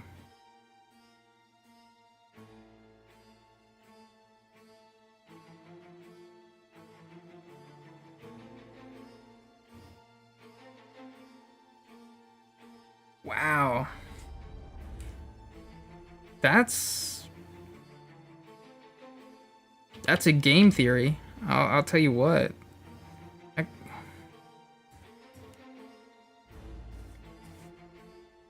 Thank goodness she didn't get me fired. Having time traveler knowledge like that, that's insane.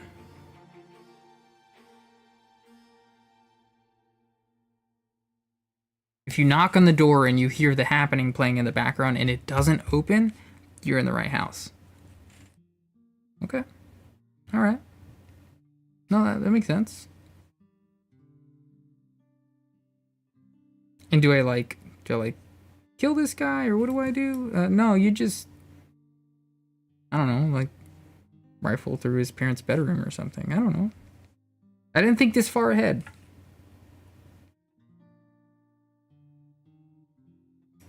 Is my window open?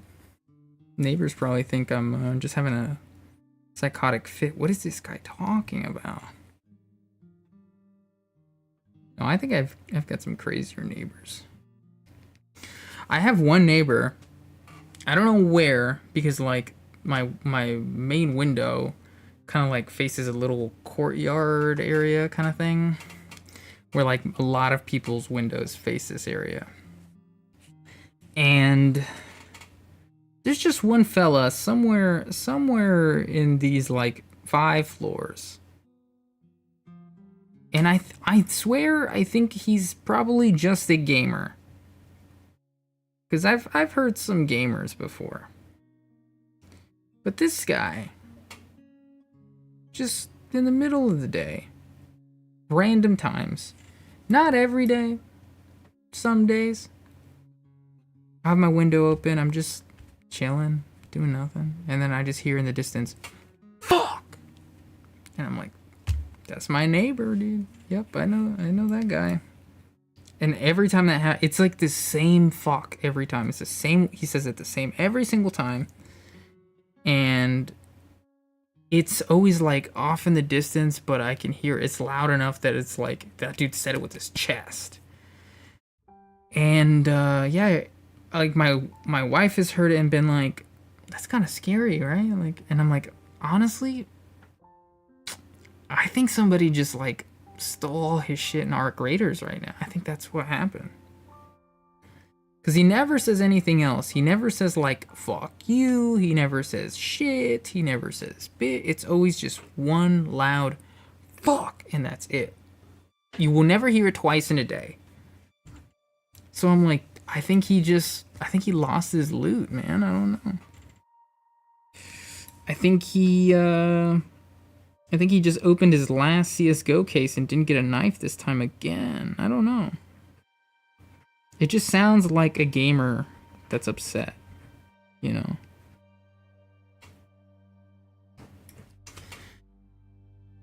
Yeah, oh man. Don't even get me started on the vocal stem. Yeah.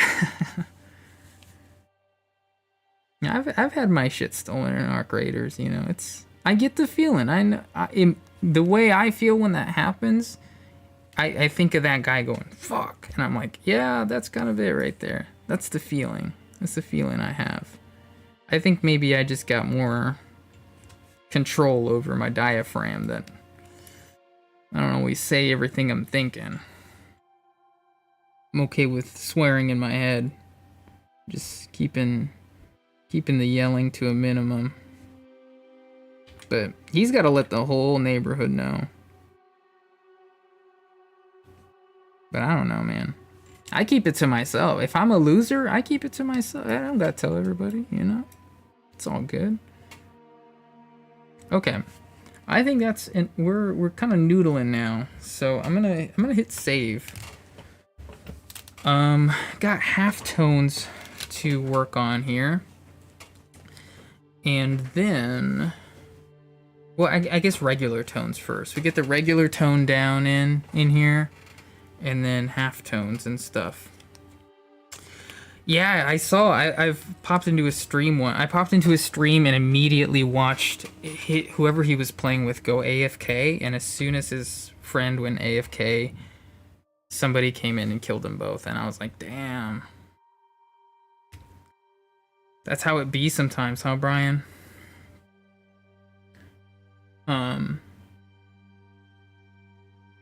Yeah, I'm never playing it at the same time. And then I think there was one time where I was like, oh, he's playing. And I was like, he's got a full party. I'll hit the solo. It's okay. All right. Well, I mean, I feel like I'd understand him more if he crashed out in full sentences. If he did that, then I would be like, okay, it's not Arc Raiders, it's Tarkov. Okay, yeah. I get it. Okay. Before I jump in on the tones, I gotta take a quick bathroom break, so I'll be right back.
Okay, alright, alright.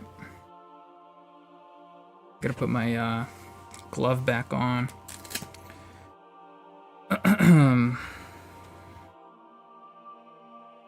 Yeah, if that guy crashed out in full sentences, I mean, I don't know, I just think of it as like every single time it wouldn't be like, oh, there's that guy crashing out again. I'd be like, oh no, like new lore just dropped.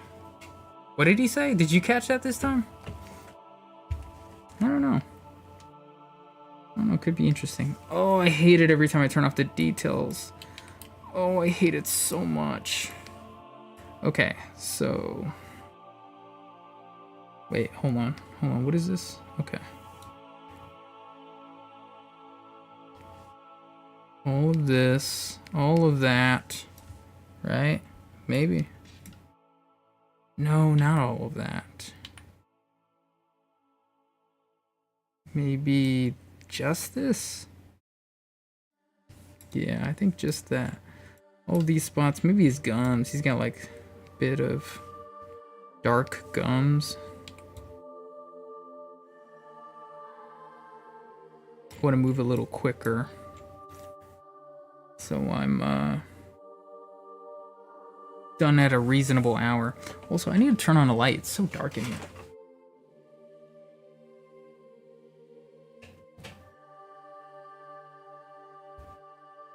Okay. All right. All right. Then he's like kind of light. Kind of. We have to do something kind of special for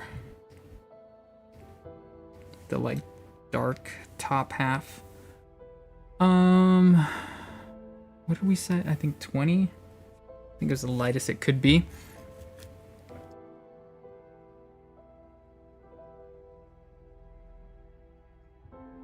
I think aside from the tones loading in every time, it's at least a pretty fast process. Let's do that. And then the like little tentacle parts. I don't know what you call them. It can be a little bit darker, maybe like 60. We can turn it down if it's too dark. I'm kind of seeing something that I missed a little bit though. Wouldn't be too difficult to fix. Yeah, it's too dark. Maybe like 40 is the right move. Yeah. Okay, I feel like there should be a line here, something like this, right? To kind of make that feel a little more like the tentacle.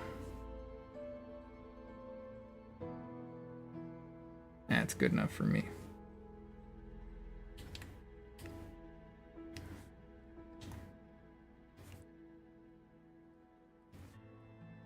What is this? I think that's this. Yep. Okay.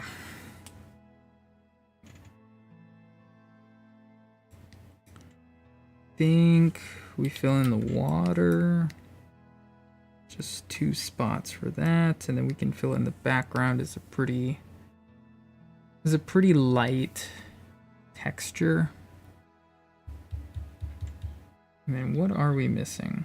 What are we missing? Okay, so we gotta take this texture and kind of stretch it out a little bit. Bring it down. Make it smaller. Okay. Go perspective. Do something like that. Yeah, that's it.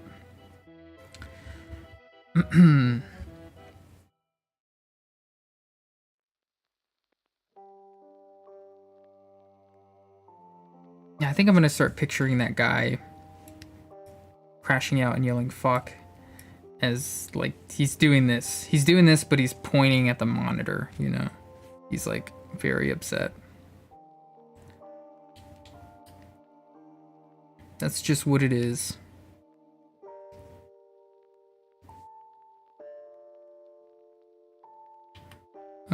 that's supposed to be this too, right?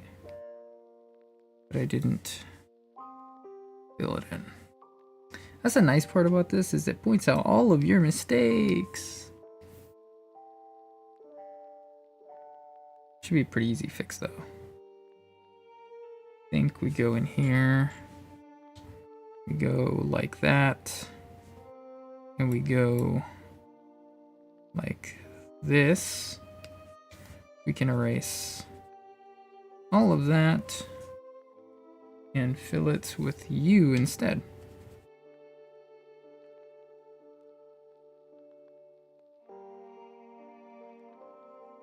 And fill this spot here. Pretty easy. Okay. We do need to like clean this up a little bit because it can't be the only part that's not textured. No, now I'm back to drawing these frickin' things.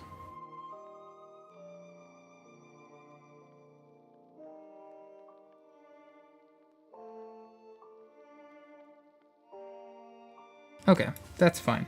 That's fine. We don't gotta get too crazy about them. And then this texture, I'm actually gonna turn it down a lot more. And last but not least, we need him. How do we do this? We take this whole selection, right? And then we gotta like erase some of it.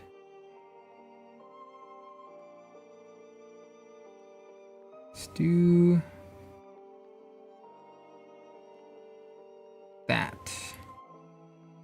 We also gotta get the rest of his body down here. This will kind of help him look more like a great white shark.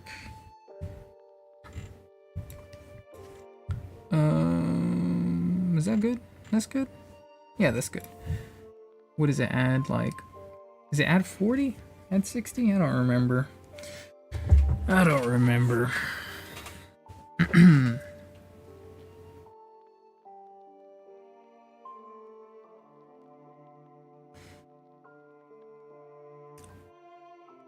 Yeah, that's it. That's the one. And then I think it's just adding the halftone. We're nearly done. We're nearly done. And then I'm freed from my shackles. Actually, this little bit here needs to be not ugly. Could we do that? Is that allowed?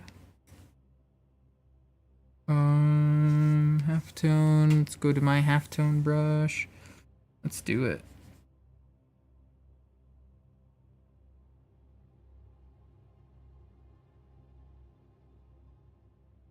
Oh yeah, this is my favorite part of the whole brush pack. So nice. So nice. I want to try them for other things rather than just the comic. I feel like there's maybe a lot of other interesting things I can use these brushes for.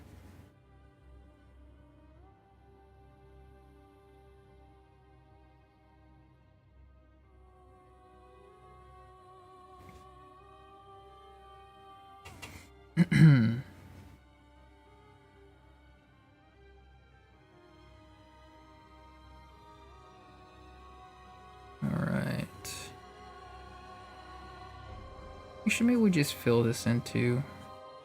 We can do a soft erase on the edges here. Gonna lighten it up a little bit.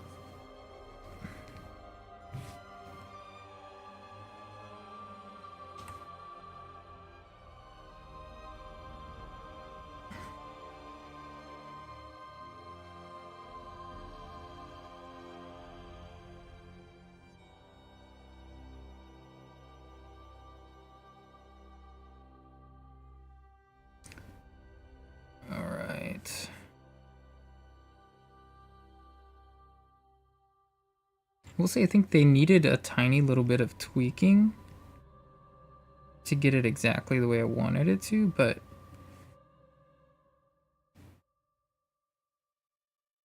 this is kind of exactly what I wanted from halftone brushes.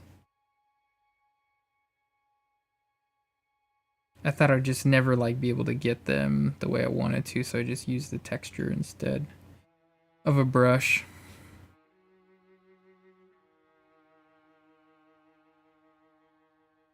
Sounds good. I'll see you in a bit.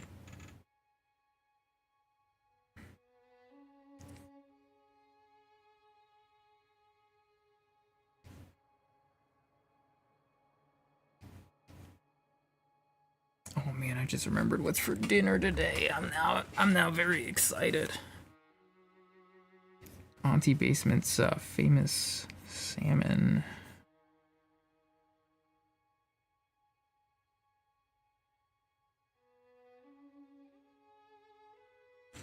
Okay, let's do some work on the hands really quick.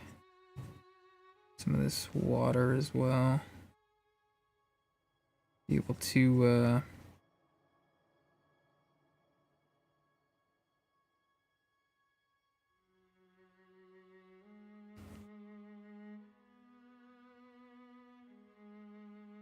get that going. Okay.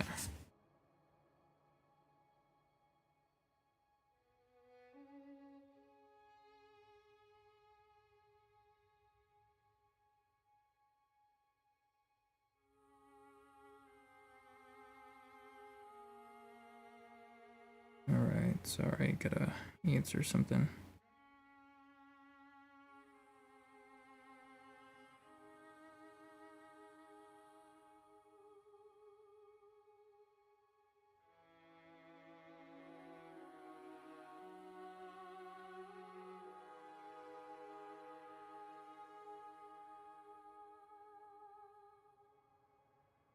Okay. Just had to answer something really fast. The bad streamer who texts and streams. Don't you know that's dangerous? Don't you know that's dangerous?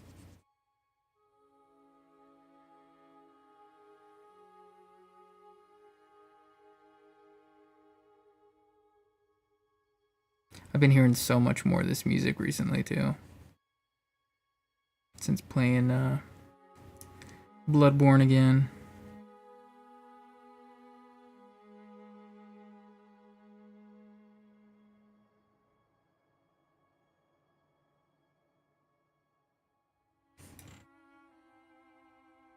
Man, I heard recently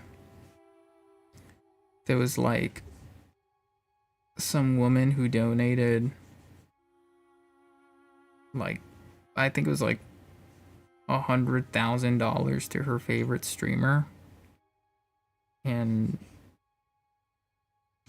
I guess it was like her husband's money or something, and he didn't know, and they're like getting a divorce over it, and I'm like, that's insane. Could somebody do that for me? Donate me like $100,000? That'd be sick. I don't think I could. I don't think I could like. I don't think I could take it and like not refund it. You know what I mean? Like, I just can't do that in my heart, man. That somebody's like life saving. I feel like it's pretty equivalent to like scamming someone, except that like you didn't set it up. You know, it's just somebody scammed them their own selves.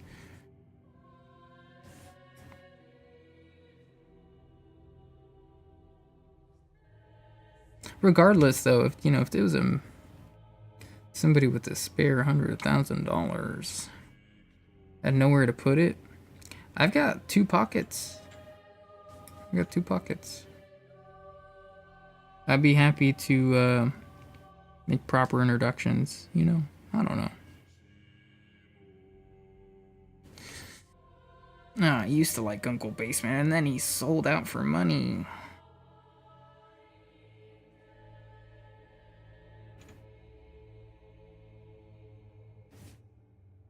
What's that one 21 Pilots song where he says something about like it's crazy that people like it's weird that people think it's crazy that you would sell out for your girl or something. I don't know. I don't know. I once went to a conference where 21 Pilots was playing. And oh, who was it? It was some kind of popular-ish DJ. I didn't even realize he was this popular.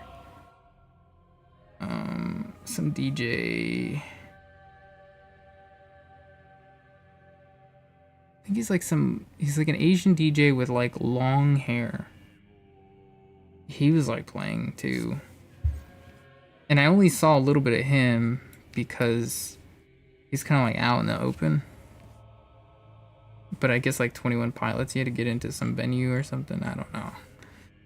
I don't really listen to either one, so I was good to be like, oh, that's interesting, and yeah, I'm sure people have fun with that. All right, this one lasts too long. I forgot to remove it, man.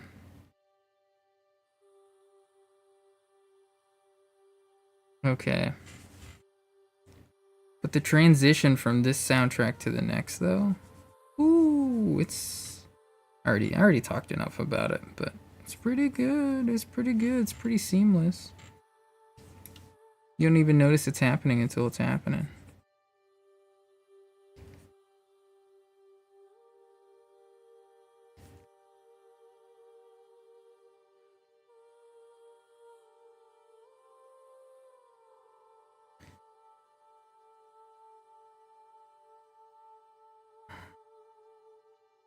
I think this is kind of common, but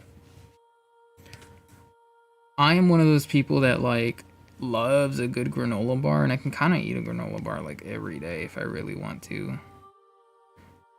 And I've had periods of time where I was like, especially when I was working at the grocery store, I was like, man, the cheapest like little lunch break I could do is some granola bars, you know? Because all right, I feel like this is an unpopular opinion, at least amongst like the company I carry, okay? But I think, I don't know, I think it's not that crazy. I think grocery store food is disgusting. Like the food they make in the grocery store, it always looks good. And it never ever is seasoned. And I'm like, what the hell, man? Like, how do people be like, I remember like working at a grocery store and then people would like order their whole Thanksgiving like meals through the grocery store like deli department. And I'm like, how, dude? This stuff is so like, it's lacking in all flavor. Has nothing on it, man. We've actually removed the salt from this. You know, like, anyways, that's besides the point. But because I always thought it was so gross, I never really wanted to eat the food there. So instead, I would be like, ah, maybe I can do like a granola bar or something. And so I would do that. And in like pretty common fashion, I would get really sick of it really fast. Because you kind of start with like your favorite flavors or whatever, but then after a while, you're like, oh man, I've kind of gone through a few of these. I don't know. And for a while, I wasn't doing that. And then I started doing that again. And it's not my proudest moment, but you know what? We don't always all eat perfect or whatever. That could be even worse. I don't eat fast food, so you know. That's my one thing to be proud of, I guess. But I went to the store and I was like, I gotta find a new granola bar or something, or a new protein bar. And I bought like 4 different kinds because I don't know, they're so different now. Because I remember back when I was eating them all the time and stuff, it was like a regular thing for me. There's like Cliff bars and like Kind bars and like maybe a few other ones or something. Luna bars or something. Now there's so many. I'm like, dude, I never heard of this ever in my life. And it doesn't seem new. I just never seen this ever. But I don't know. I'm yapping about nothing, y'all. I'm yapping about nothing. It's okay. It's alright. Your goat's just washed. Hey, it can get dirty if you don't get washed every once in a while.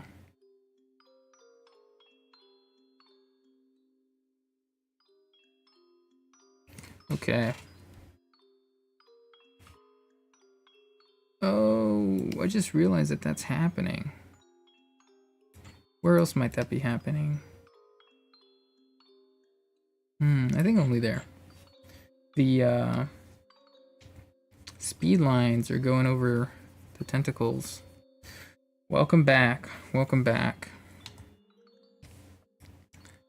We're just still pushing these halftones.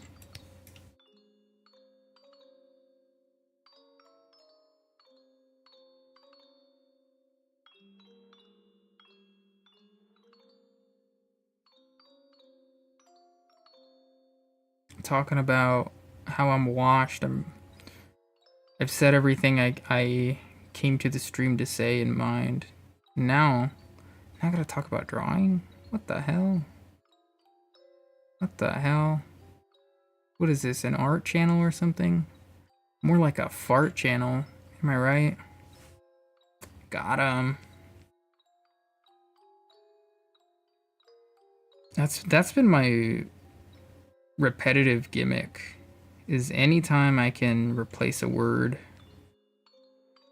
it's usually like art or artist with fart. I will. It's my dad joke. That's my only one right now. I thought about making a sticker that said support local fartists, but the F is like graffitied on. I don't know. It doesn't. It's missing some spice or something. I don't know what it's missing.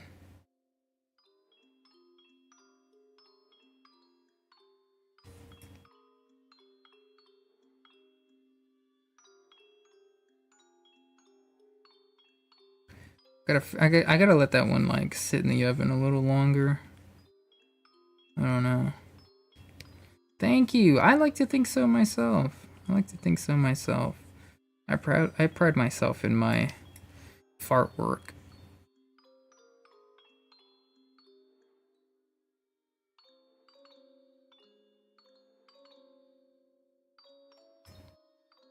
I put my heart and soul into my fart work.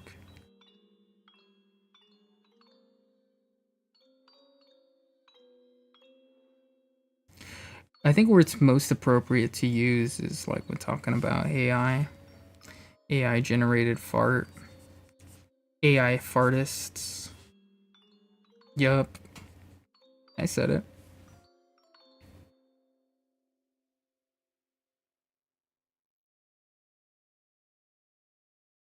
Try and stop me, Grok.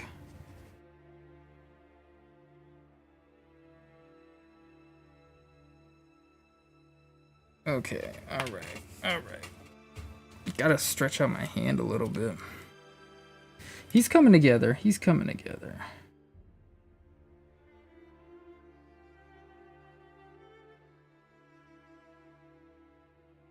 Alright, this is the transition song.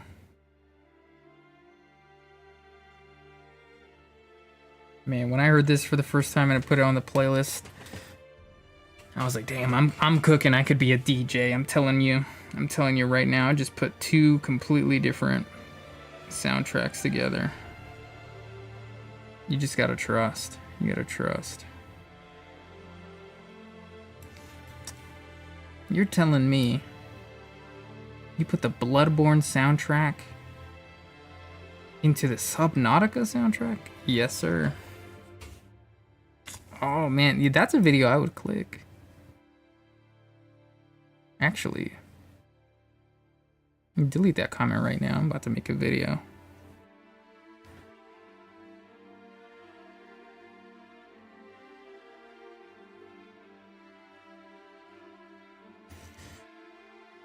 That was said in my chat. That's now my copyrighted material. Thank you.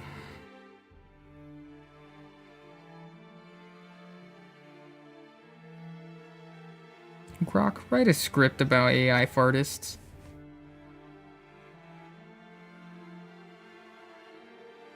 Dumb it down for me. Okay, now remove the AI speak.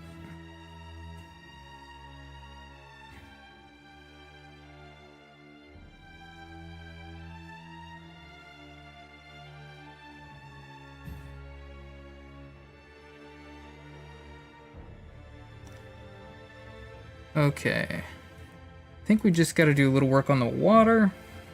Get some of the light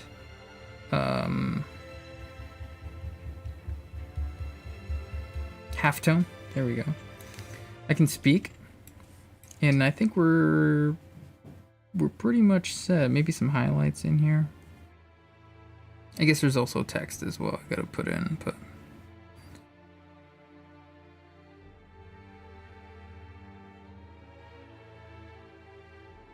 I'm gonna use the light one now.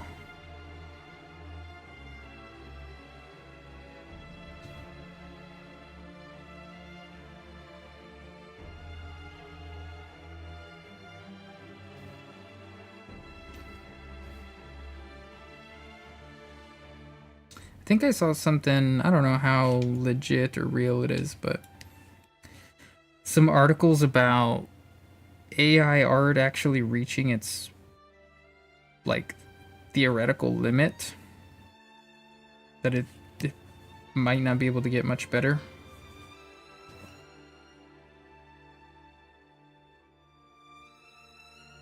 I saw that and I was like, yup,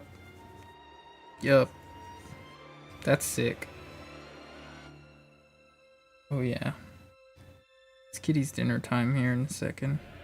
She's not as... She's like not that...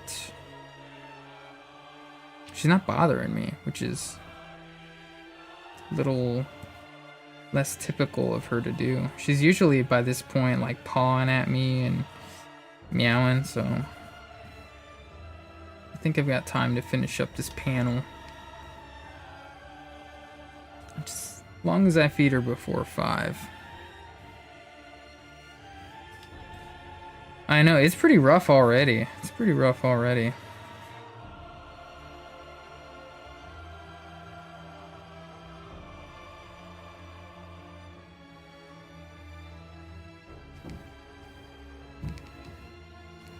Yeah. Did I ever tell you my cat's name?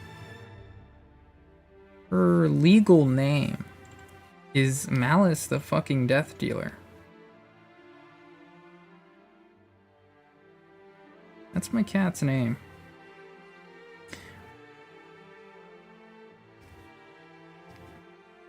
I had a name in case she was a boy instead.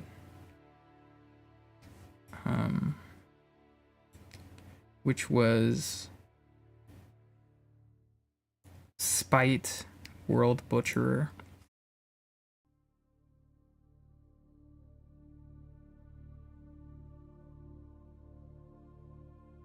Spite World Butcherer. Still gotta use that for something. Yeah, that's the full government name. Her at-home name is Mally. So it's still cute, you know, it's still cute, but full government's on some shit. Look at that transition. I was cooking when I put that together. Bloodborne into Subnautica. Who knew? Who knew? I did.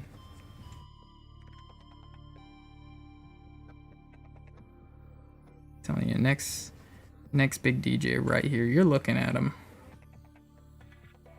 All right. Get another like halftone layer here. Swap that.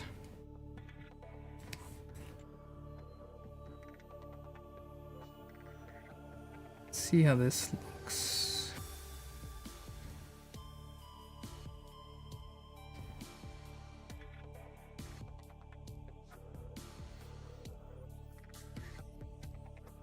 Bloodnautica. Oh man. Subborn.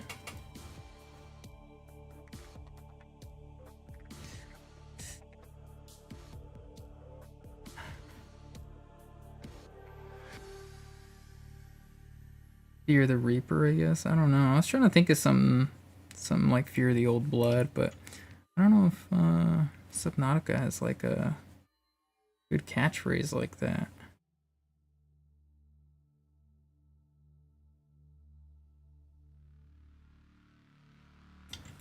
Fear the Old Waters. I don't know.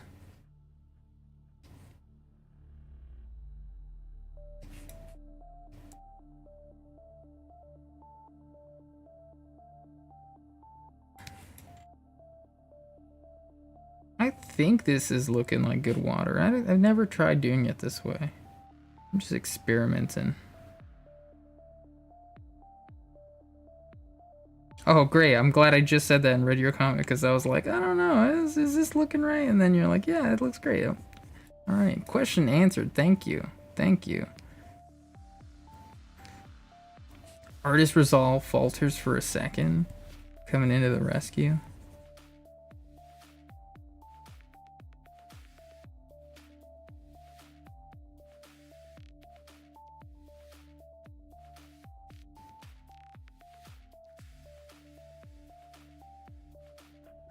That's all it takes. That's all it takes. I think this needs a little more love. Okay.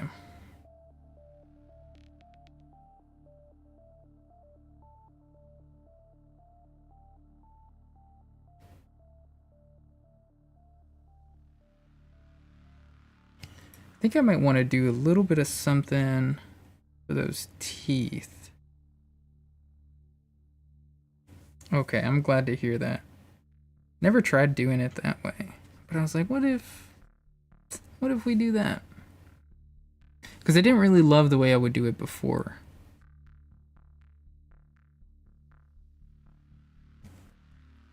Alright, well, yeah, I'm glad to hear that because I was like, I don't know. I feel like that's kind of the vibe every time you experiment with something. You're like, is this legal? Is this allowed? The police gonna be at my door?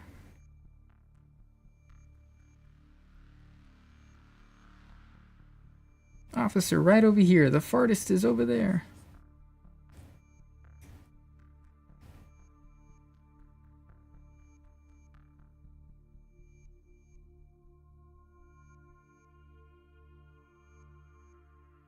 Alright. I don't want to add too much of this throughout, but I feel like just a little bit's gonna help make some of this pop.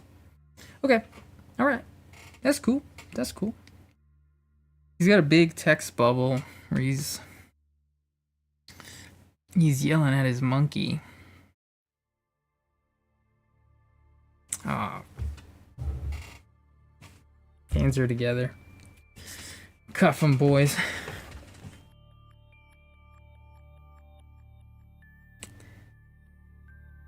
You'll never prove it. You'll never prove it. What was I about to do? The text. That's what I was about to do. Alright. What does he say? Okay. We'll start with that.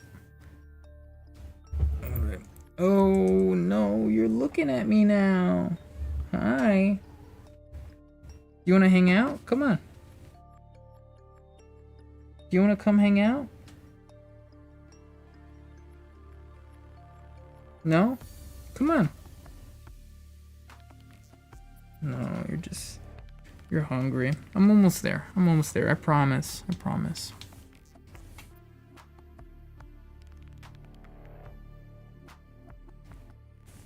It's like if you don't quit your stream right now, it will kill you.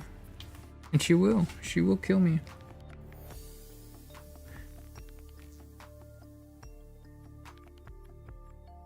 Oh no. No, they're getting me on my priors. No way. Come on. Hop up. Come here. Yeah, come on.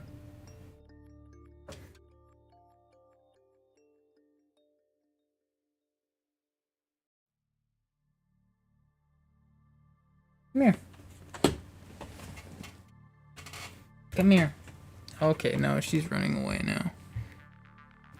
Make any sort of motion to get up, and she's like, "You're not touching me. You're not touching me with those filthy hands."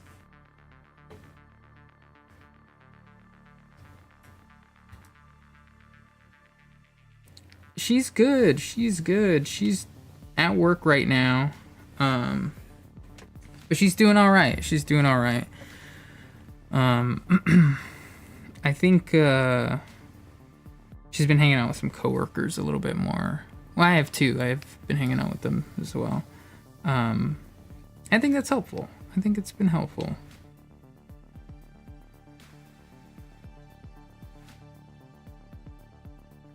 I know. She's just sitting here. But come on. You could sit up here. Come here. Maybe if I pull out the keyboard, the old keyboard. You want to play with the keyboard? Come here. Maybe I can force her up. Come here. Come here. Yep, I caught her. Caught me a hog right here. Come on, come on, come on, come on. Oh yeah, you know I am. There she is. There she is.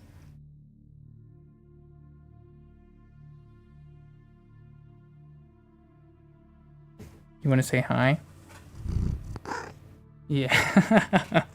Oh my goodness, she did. That's cute. You just care about food though. You're just trying to run away, huh? I'm almost done. I'm almost done.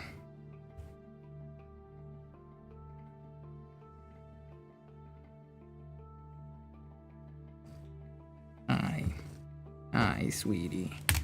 I'm gonna turn this down a little bit. She's like hanging out right here in my lap. Cat cam's more important.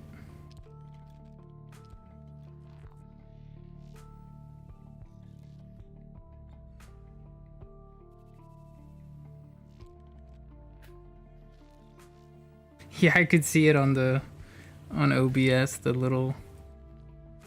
That's going into a short somewhere. It's gonna get me on cat TikTok.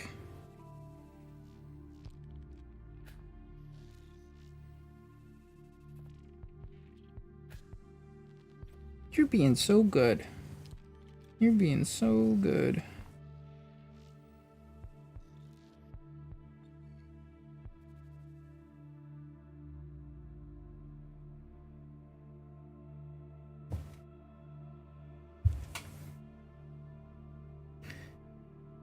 You're being like extra sweet and kind.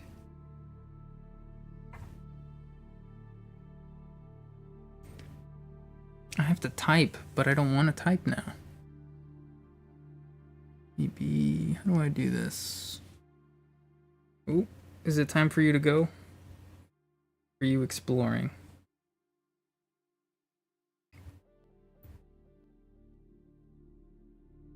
Just looking around. Oh, the wife's home.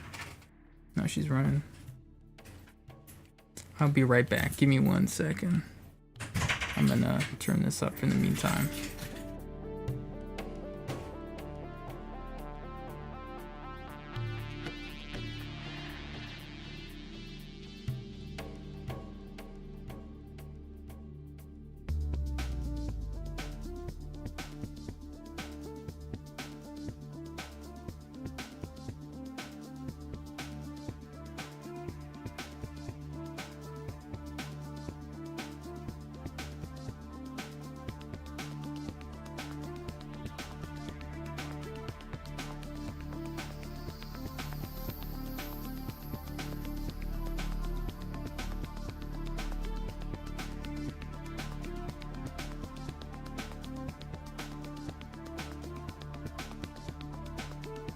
Okay.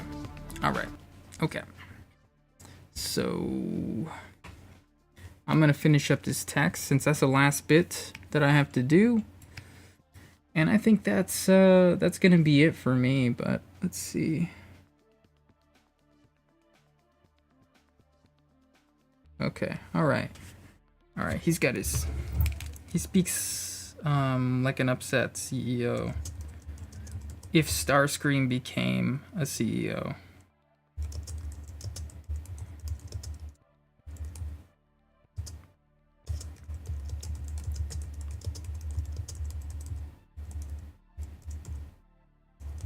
Did I spell all that right? I hope so. I think so. If I didn't, you're legally not allowed to make fun of me. I think I'm gonna... Oh, that's right. It makes its own layer. I didn't need this one. Let's bring that down. Just a little bit. And then... I think we do this. And I think we do... No, let's make it a little grungier.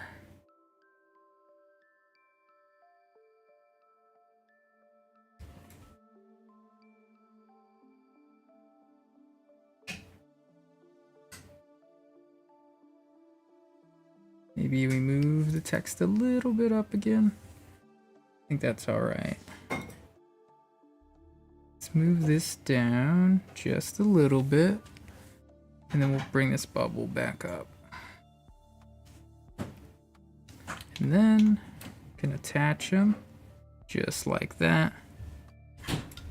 And maybe like this does need to be kind of covered up like that. This feels weird. Okay. Maybe I'll make changes later when I look at it with fresh eyes, but for now I feel pretty good about it. I feel pretty good about it.